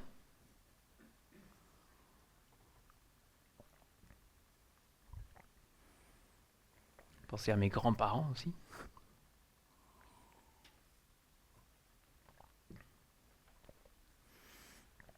La fonction identitaire, la fonction culturelle de l'alimentation, en quoi on se définit, en quoi on se construit une place dans la société, en quoi on s'insère dans des réseaux d'appartenance par la façon dont on va structurer son repas, les produits qu'on va y mettre, d'où ils viennent, et ainsi de suite. Hein. Entrée, plat, dessert aussi, c'est un truc voilà, typiquement français. Et donc, toute cette question culturelle, hein, c'est aussi, si moi j'ai envie de me définir comme un militant d'une autre forme d'agriculture, avoir accès à des produits, des fermes qui produisent autrement, pouvoir les soutenir, économiquement rentrer en relation, ça fait partie de la définition de moi, qu'est-ce que c'est qu'une bonne alimentation. Pour certains, ça va être aussi une question de distinction, de classe sociale, de moi je mange que ce type de produit, et oui, je mange du caviar et autre chose.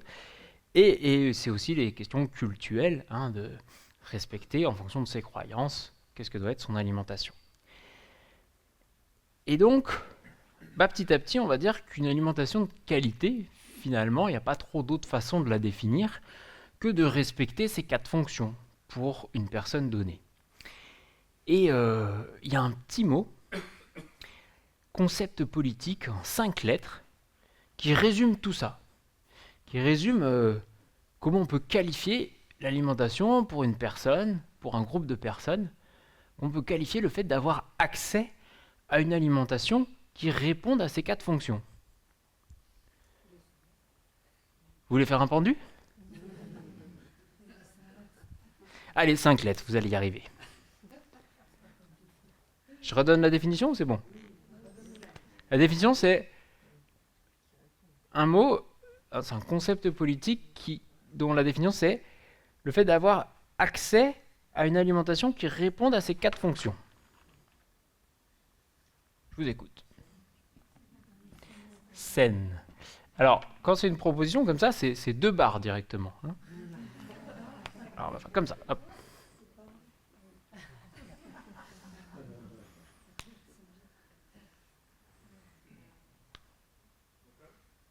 Tu m'as entendu ? Non.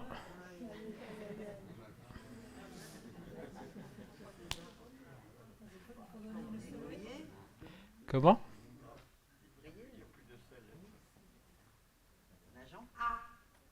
Il n'y a pas de A. Il n'y a pas de E. Il y a un O. Là, on sent qu'il y en a qui commencent à avoir peur. Si on devrait être stratégique, on va sortir les voyelles. Hein. Il y a un R. Il n'y a pas de C.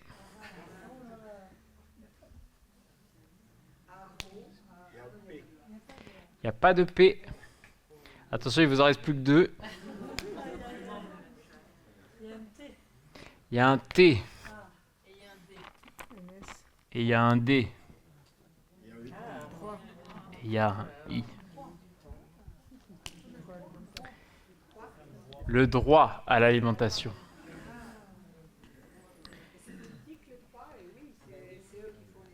En tout cas, c'est un concept, quoi. C'est pas matière. Enfin, quand vous avez le droit, vous savez pas trop ce que vous avez. C'est pour ça que je dis c'est un concept politique.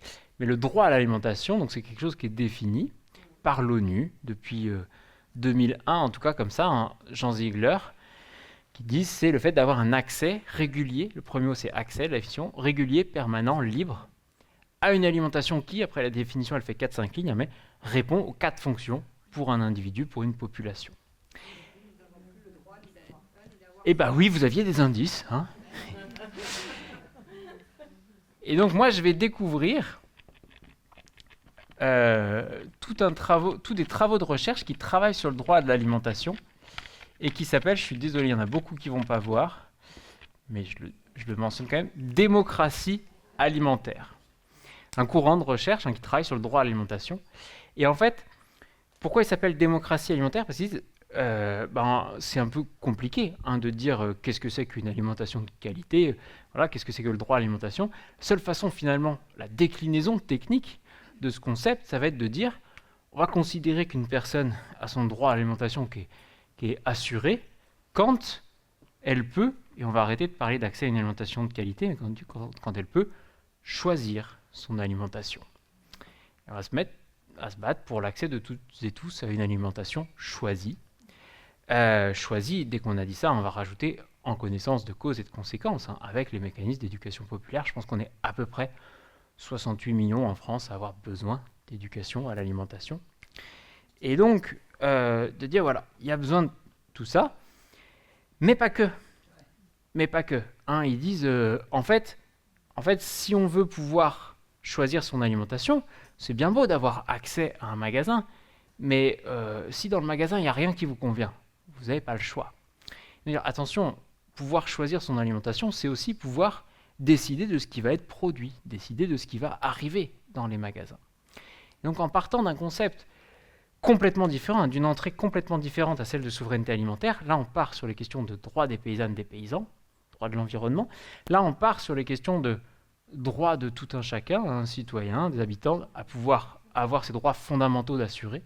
On va retomber sur les deux mêmes mécanismes en disant assurer le droit à l'alimentation, c'est aussi s'assurer que la société décide de ce qui est produit, que les produits qui vont être construits par le monde agricole alimentaire répondent à ses ambitions.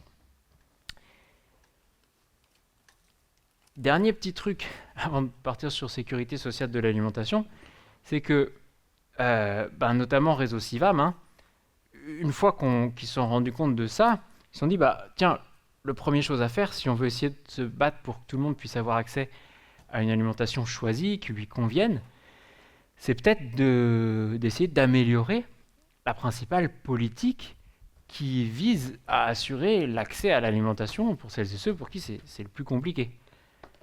Autrement dit, d'améliorer tout ça. Qu'est-ce que c'est que ce truc-là? Coluche, quand il crée les Restos du Cœur, il en a rien à faire de nourrir les gens.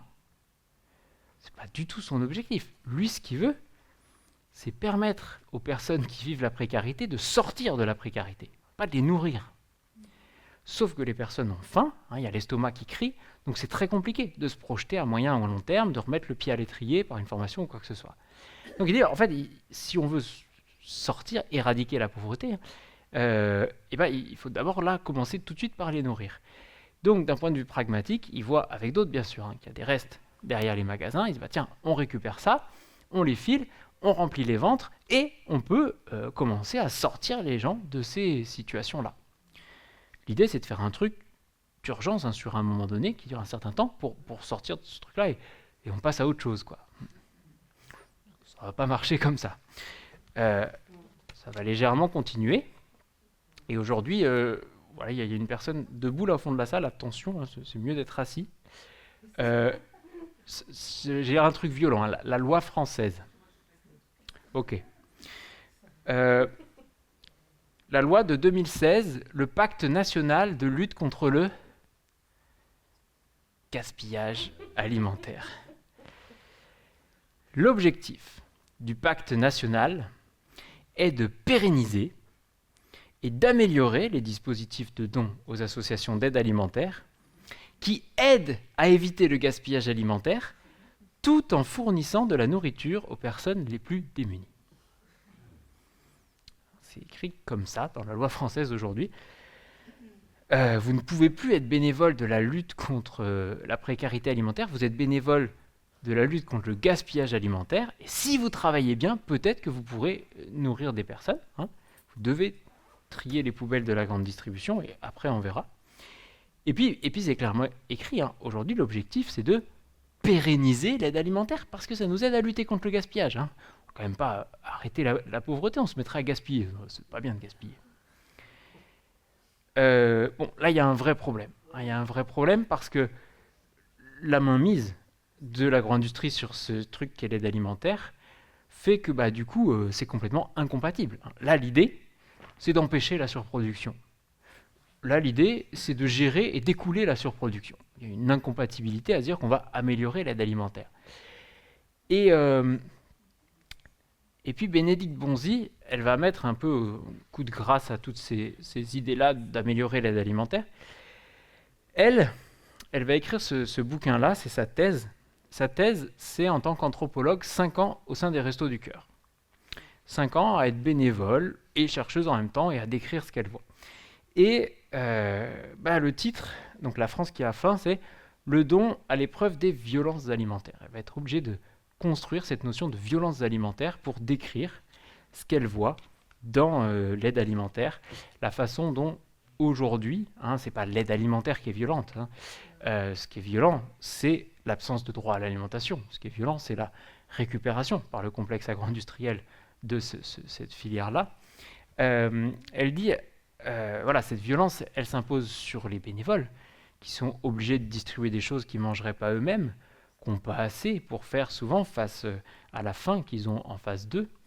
Et puis cette violence sur les personnes qui viennent se nourrir par ces systèmes-là, qui n'ont jamais le choix, qui sont isolées, contrôlées, harcelées parfois. Et elle dit même, en fait, on est dans un système où finalement, on ne mord pas la main qui nous nourrit. Hein. Et donc, en rendant les populations qui ont plus de raisons de se rebeller parce qu'elles sont plus en bas de l'échelle sociale, complètement dépendantes vis-à-vis de leur alimentation, vis-à-vis du fait d'avoir faim, en les rendant dépendantes à ça, on les rend dociles, on les empêche de se rebeller contre l'ordre établi, parce qu'il y a la peur que si tu fais un pied de travers, demain, la porte, elle t'est fermée. Et donc, là où Jean Ziegler parle de la faim comme une arme de guerre, Bénédicte, elle dit, aujourd'hui, on utilise la faim comme une arme de pacification sociale, pour maintenir un pouvoir de domination sur des populations précarisées, en leur faisant peur de faire un pas de côté, sinon elles n'auront pas à manger. Donc là, en analysant un peu tout ça, je vais faire un truc qu'il ne s'agit pas de faire là demain tout de suite, mais quand même de dire, il va peut-être falloir viser d'arrêter l'aide alimentaire. Pas demain tout de suite, il va falloir travailler tous et toutes avec les acteurs de l'aide alimentaire à faire mieux, à avancer, à faire des marches, mais il faut absolument prendre le 180 degrés total de la loi de 2016, pérenniser l'aide alimentaire. Non, il faut vraiment viser d'en sortir et viser de mettre en place le droit à l'alimentation. Voilà, vous avez tout le panorama que j'ai entre les mains, début 2017, quand je vais proposer aux copains de commencer à travailler sur ce projet de sécurité sociale de l'alimentation. Je vous ai déjà dit un peu pourquoi, je rajoute que ça fait du bien aussi dans un quotidien militant où c'est pas toujours facile de découvrir, d'analyser tous ces trucs-là, on est en urgence et ainsi de suite, et de prendre le temps de penser, de respirer un peu et de se dire comment on pourrait faire autrement, de lutter contre ce tinet de Margaret Thatcher, ce There is no alternative, en disant si en fait peut-être qu'on sait faire. Et pourquoi on va partir sur sécurité sociale de l'alimentation ? Parce que grâce aux travaux de Bernard Friot, grâce aux travaux de Michel Étiévent, grâce au film de Gilles Perret, La Sociale, se rendre compte qu'en fait, ces deux objectifs-là, s'ils paraissent utopistes pour dans le monde agricole alimentaire, si on remplace les A qui sont là par des S, par les questions de santé, on l'a déjà fait. On a déjà été capable de construire un système qui puisse faire en sorte qu'on décide démocratiquement, le peuple, de c'est quoi notre besoin en termes de santé, et qu'on assure l'accès de tout le monde à ça. C'est la sécurité sociale de santé entre 1946 et 1967. C'est cette période-là qui nous intéresse, parce qu'elle est devenue aujourd'hui. Période pendant laquelle c'est dans les caisses de sécurité sociale, aux mains des travailleurs, aux mains des représentants du monde ouvrier, qu'on va décider de construire un système de soins qui va nous permettre de passer de quelques cliniques pour les plus riches et tout un tas de mouroirs pour les plus pauvres, à la construction d'un système de soins capable d'apporter un soin correct à toutes et à tous. En 20 ans, entre 46 et 67, on va augmenter de 25 ans l'espérance de vie, en rendant tout ça accessible à tout le monde. Construire un système de soins qui sera encore, dans les années 2000, défini par le Fonds monétaire international comme le système de santé le plus efficace au monde. Depuis, ça s'est gâté. Mais voilà, ça coûte un peu d'argent de faire de la démocratie, mais c'est 1000 fois plus efficace que de se faire de la concurrence. Et donc, ayant connaissance de ces trucs-là, on s'est dit, tiens, si on commençait à réfléchir sur une sécurité sociale de l'alimentation, quitte à être utopiste, à proposer quelque chose de nouveau, soyons pragmatiques et rapprochons-nous de ce qui a déjà le plus fonctionné pour aller vers ça. Un peu cette idée-là qui va nous mouvoir. Et donc, on va commencer à travailler dans ce sens-là. Là, j'ai remis les 3 grands objectifs en tension et qu'il faut équilibrer autour de cette question-là. C'est-à-dire, il y a les droits des producteurs, des productrices, que ce soit de l'alimentation, de l'agroalimentaire, le droit à l'alimentation pour tout à chacun, les droits de la nature, et à réfléchir autour de tout ça à comment on construit un système agricole et alimentaire durable. Et on est parti sur les travaux de Michel Étiévant. Michel Étiévant, c'est le biographe d'Ambroise Croizat. Ambroise Croizat, le ministre communiste qui va lancer la sécurité sociale. En gros, il est déçu par son implication dans le Front populaire en 1936. Et il a du temps après, il réfléchit. Et quand il arrive en 1945, là, il a une opportunité et il fonce. Et son but, c'est de donner le pouvoir économique au peuple.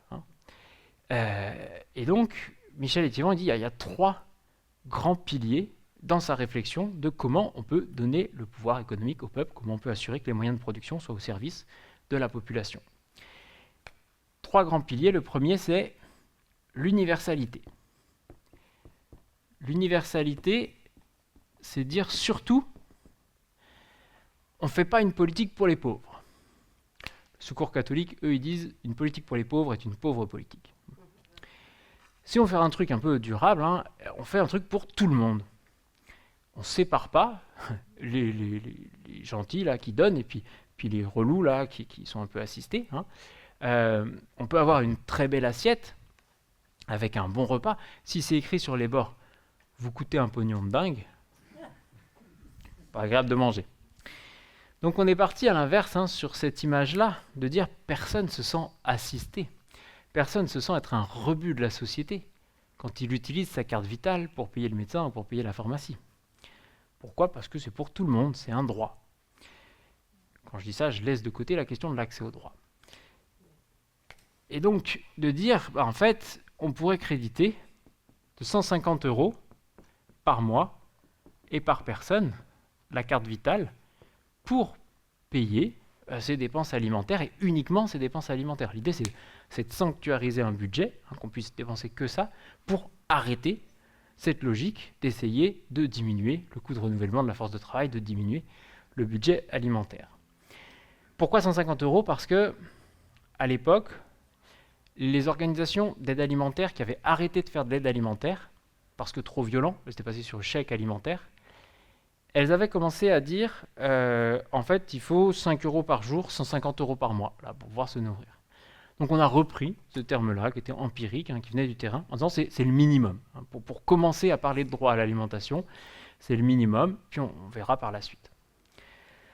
Deuxième pilier de la sécurité sociale de l'alimentation, avec ces 150 €, on ne pourra pas acheter complètement ce qu'on veut, on achètera ce qu'on veut parmi un ensemble de produits qui seront conventionnés.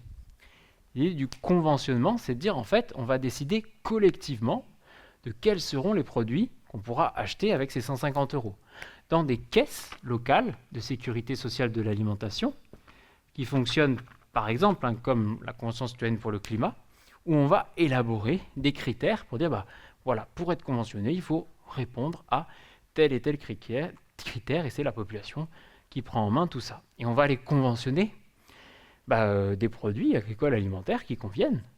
Et puis aussi, et c'est ça qui est intéressant, des produits agricoles et alimentaires qui ne conviennent pas, mais qui vont s'engager sur 3-4 ans à organiser une transition de système de production pour arriver au niveau de qualité qui nous intéresse. Et là, on peut peut-être commencer à envisager une transition agroécologique majeure. Moi, j'ai participé à l'évaluation de la politique agroécologique de Stéphane Le Foll pour la Conf en 2018. Échec, unanimité des syndicats agricoles et de l'agroalimentaire pour dire oui, il n'y a rien eu parce qu'il n'y a pas de débouché rémunérateur. Parce qu'il y a le bio et les circuits courts dans un coin, mais pour tout le reste, le marché n'en veut pas de ces plus-values. Il a d'autres objectifs pour ces trucs-là. Donc, si on veut pouvoir faire ça, c'est 63%, il y a un sondage dernièrement, 63% des personnes du monde agricole qui pensent que l'agroécologie est urgente, là, est nécessaire à court terme. Arrêtons de taper sur le monde agricole comme quoi ils utilisent des produits chimiques et autres qui sont nécessaires à sa survie aujourd'hui. Tendons-lui la main, en tant que citoyens et citoyennes, construisons des débouchés rémunérateurs pour pouvoir produire autrement. Aujourd'hui, ça n'existe pas et ça empêche de façon très forte toute cette transition agroécologique. Troisième pilier,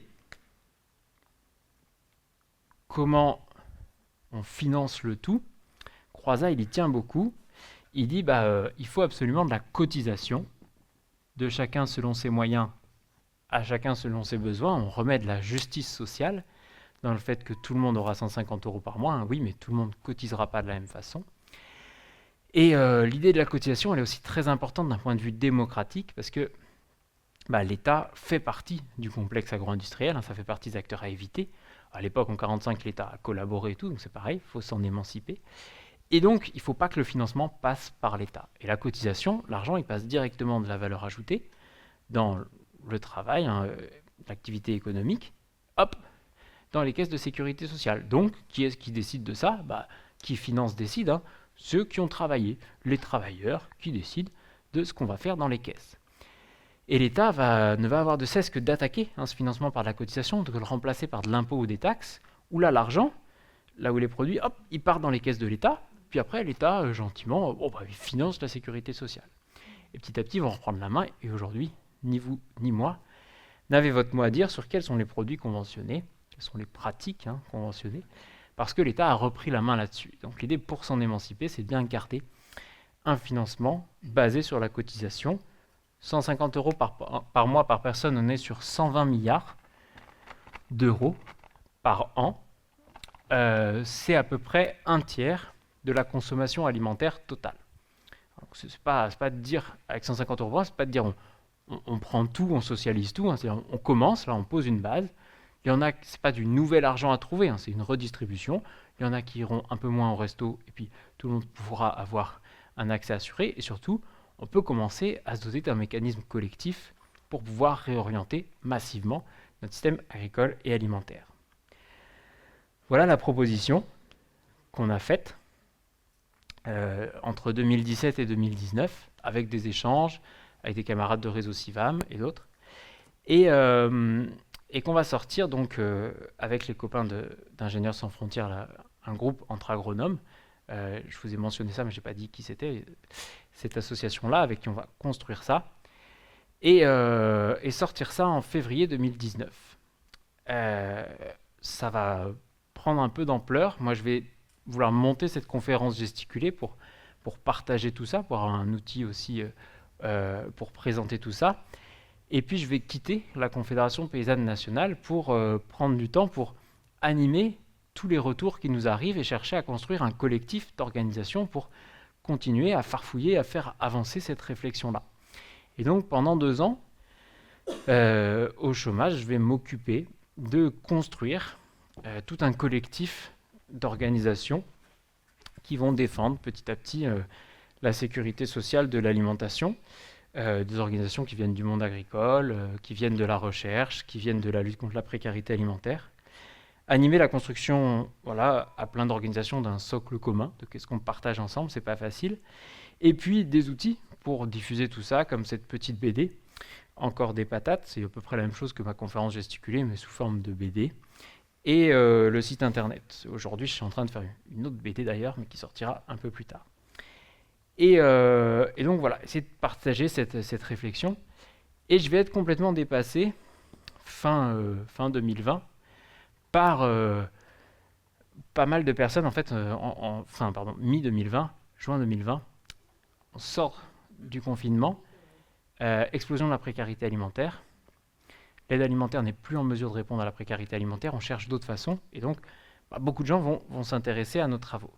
Les gens qui nous disent, ouais, en fait, nous, on est vachement intéressés, là, on trouve ça super. Maintenant, comment on fait, quoi? Comment on fait? C'est quoi la première pierre à mettre localement? Qu'est-ce qu'on peut faire? Là, vraiment, j'en sais rien. Moi, je vais juste récupérer les adresses et commencer un groupe de mutualisation pour se réapproprier un peu tout ça, échanger. Et aujourd'hui, on a une quarantaine d'initiatives en France qui innovent ou qui expérimentent des façons de faire, qui s'inspirent un peu de tout ça et qui cherchent à aller vers une sécurité sociale de l'alimentation.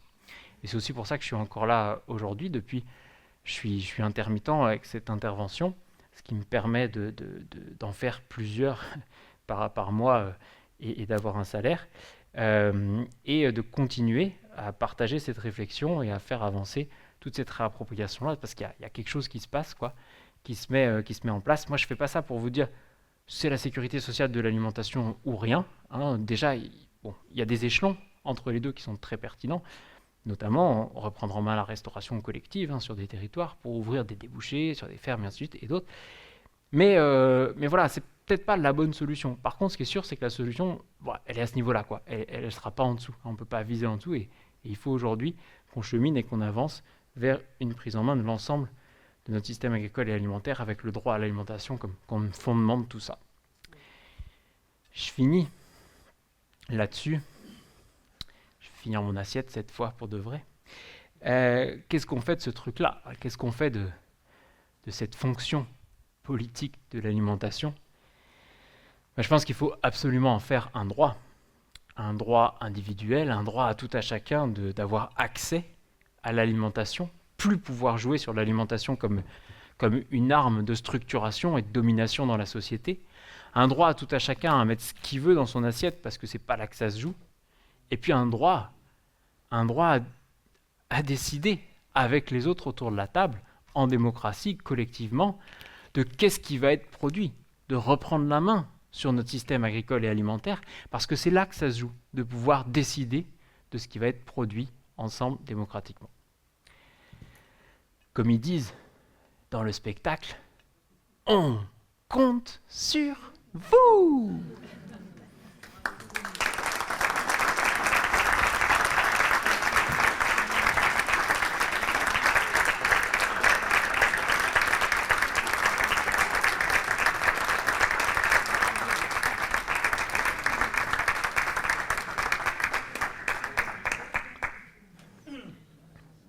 Ça va?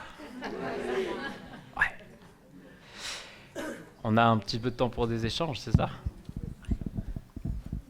S'ils ne se sont pas complètement endormis, je pense pas. Mais s'il y a quelques questions, on peut en prendre quelques-unes. Après, c'est toi qui es obligé de partir, hein, tu sais, nous on peut rester la nuit. Hein.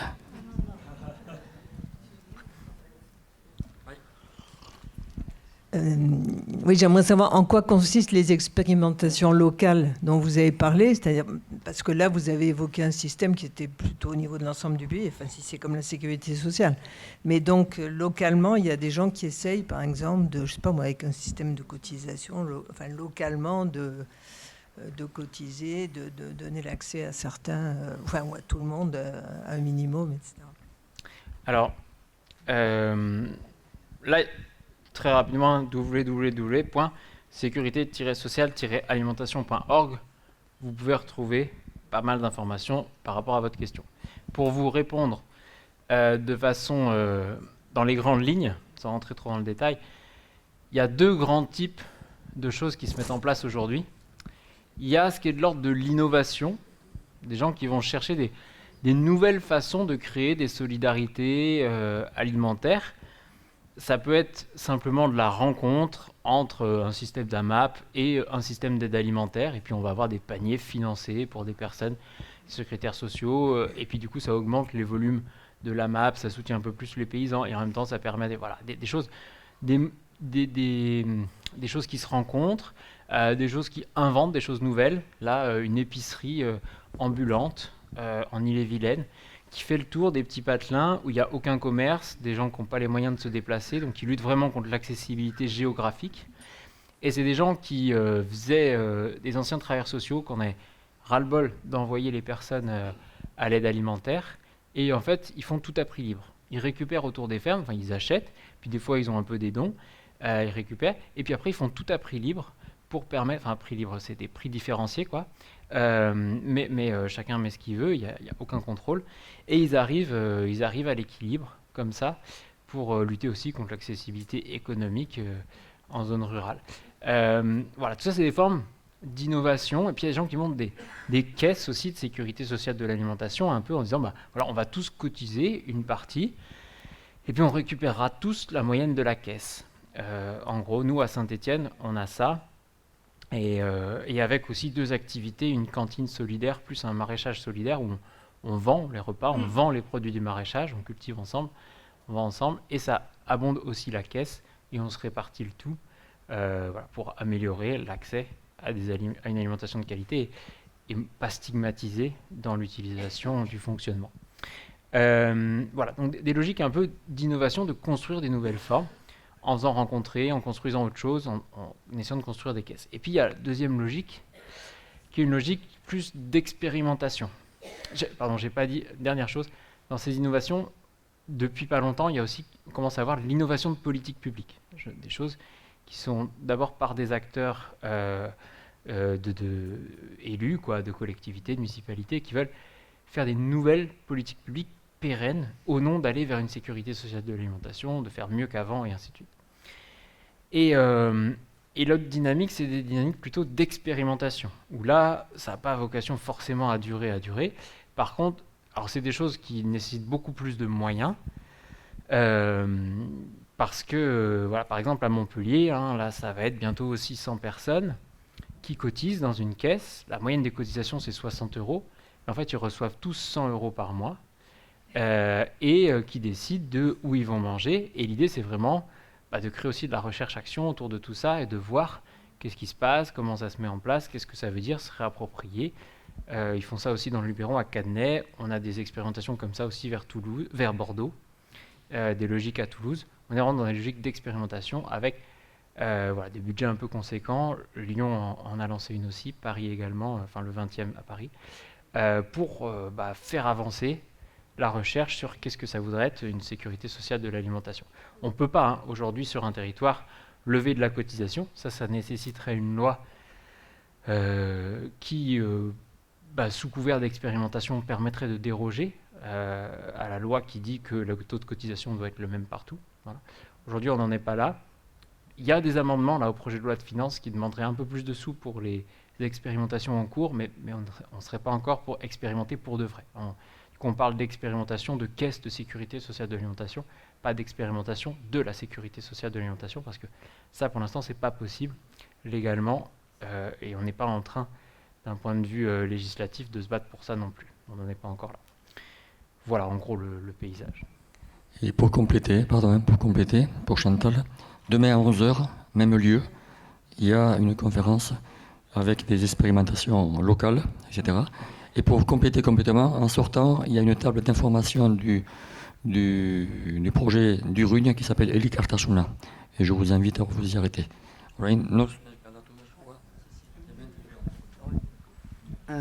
Assez rapidement, tu as commencé la conférence, ça m'a beaucoup interpellée en précisant que nos enfants avaient de fait, ça a été calculé, moins de 10 ans d'expérience de vie.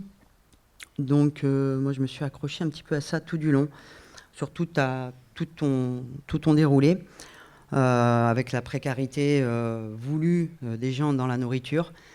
Et en fait ça a commencé avec ce fait-là, qui moi m'interpelle, et puis on arrive à une sécurité sociale alimentaire, en parallèle d'une sécurité sociale historique, donc sur la santé.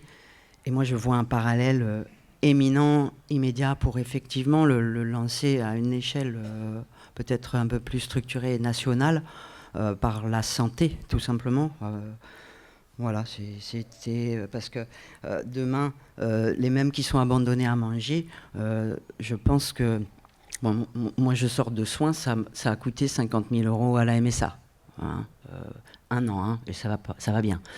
Donc on imagine que si c'est un peu plus long, et s'il y a beaucoup plus de gens, si on sait que les cancers, il y en avait 20 pour une femme au sein il y a 10 ans, et qu'aujourd'hui on est à 8, moi j'ai croisé des médecins qui sont inquiets.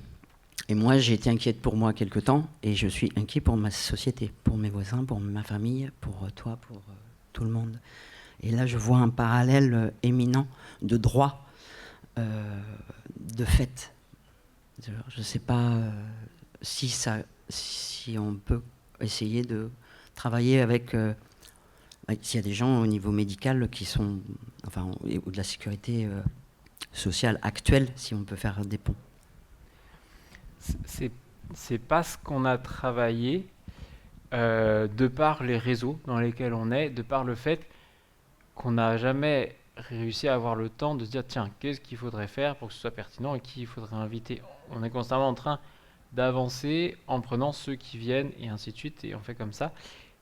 Et donc pour l'instant on n'a pas trop poussé ces portes-là, cherché à construire, avec aussi une grosse difficulté pour le monde médical, c'est que globalement la sécurité sociale de santé n'est pas faite pour faire de la prévention.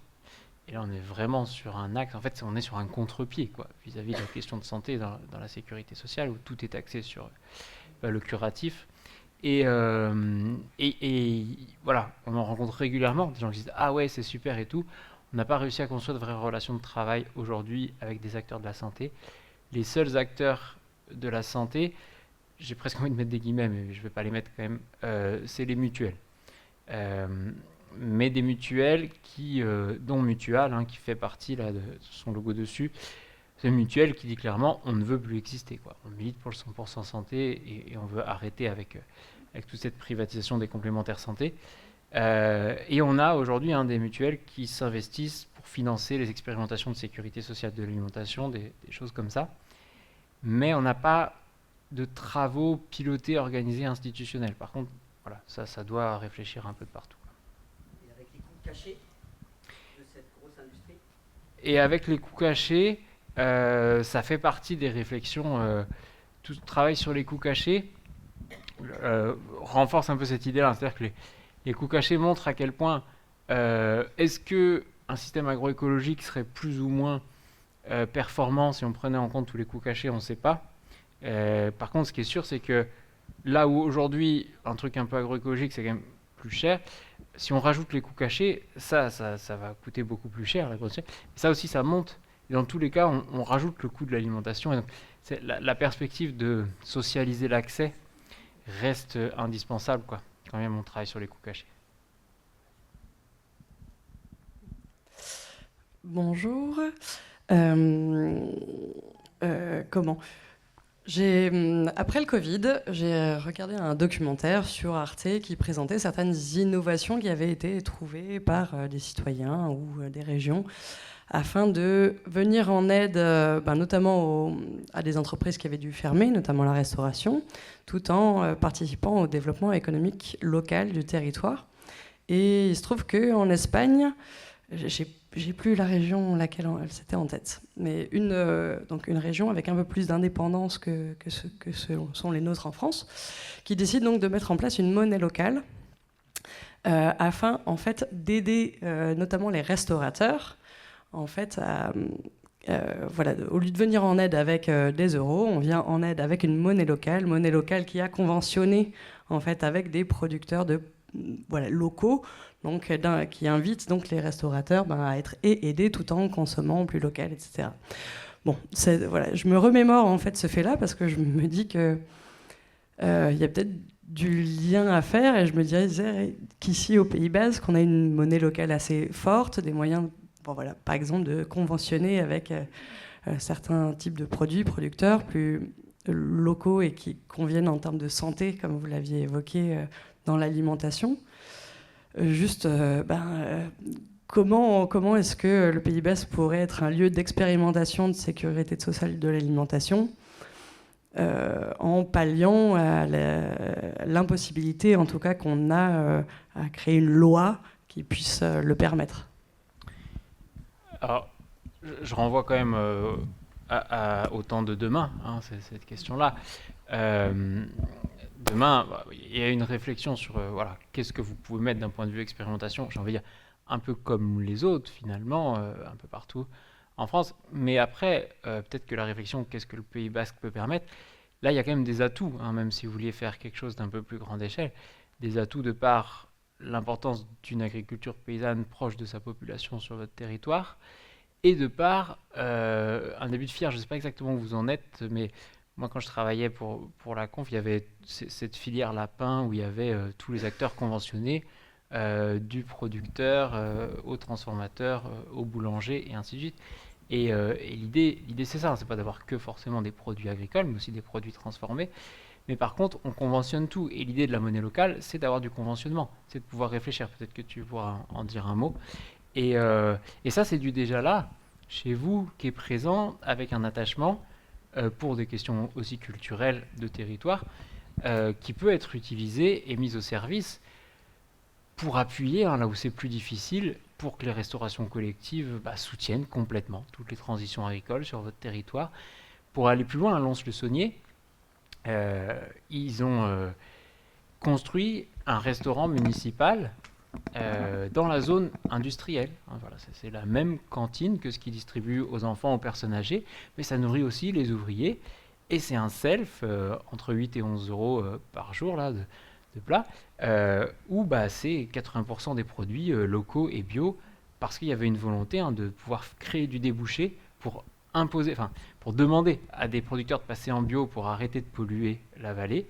Les producteurs leur ont dit ouais, mais nous on veut que vous preniez nos légumes parce qu'en fait on ne sait pas ce que ça va devenir les marchés bio et tout ça. Et du coup, comme la cantine ne suffisait pas, ils ont créé un restaurant municipal à côté. Ça, en attendant une cotisation, une expérimentation, la loi, ça reste des outils de la puissance publique locale qui peuvent être mis en place au service de cette réappropriation collective de notre agriculture, de notre alimentation. Il y a tous ces leviers-là quand même à avancer.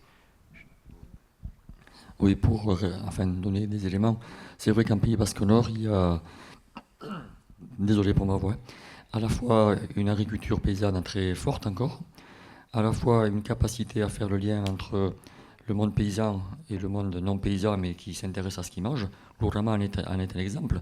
C'est la 19e édition et il y aura encore cette année 20-25 000 personnes, on verra. Il y a une monnaie locale qui est la plus développée, on va dire, au niveau européen. Donc il y a plein d'atouts. Hein. Mais je pense que les questions qui sont posées ici, qui seront aussi des questions de droits sociaux, pour l'instant n'ont pas été posées de manière aussi claire. Hein. Et cette question-là, même s'il y a des réflexions, des débuts d'expérimentation, c'est pas dans cette salle, c'est dans l'autre, que ça se passera demain, excusez-moi.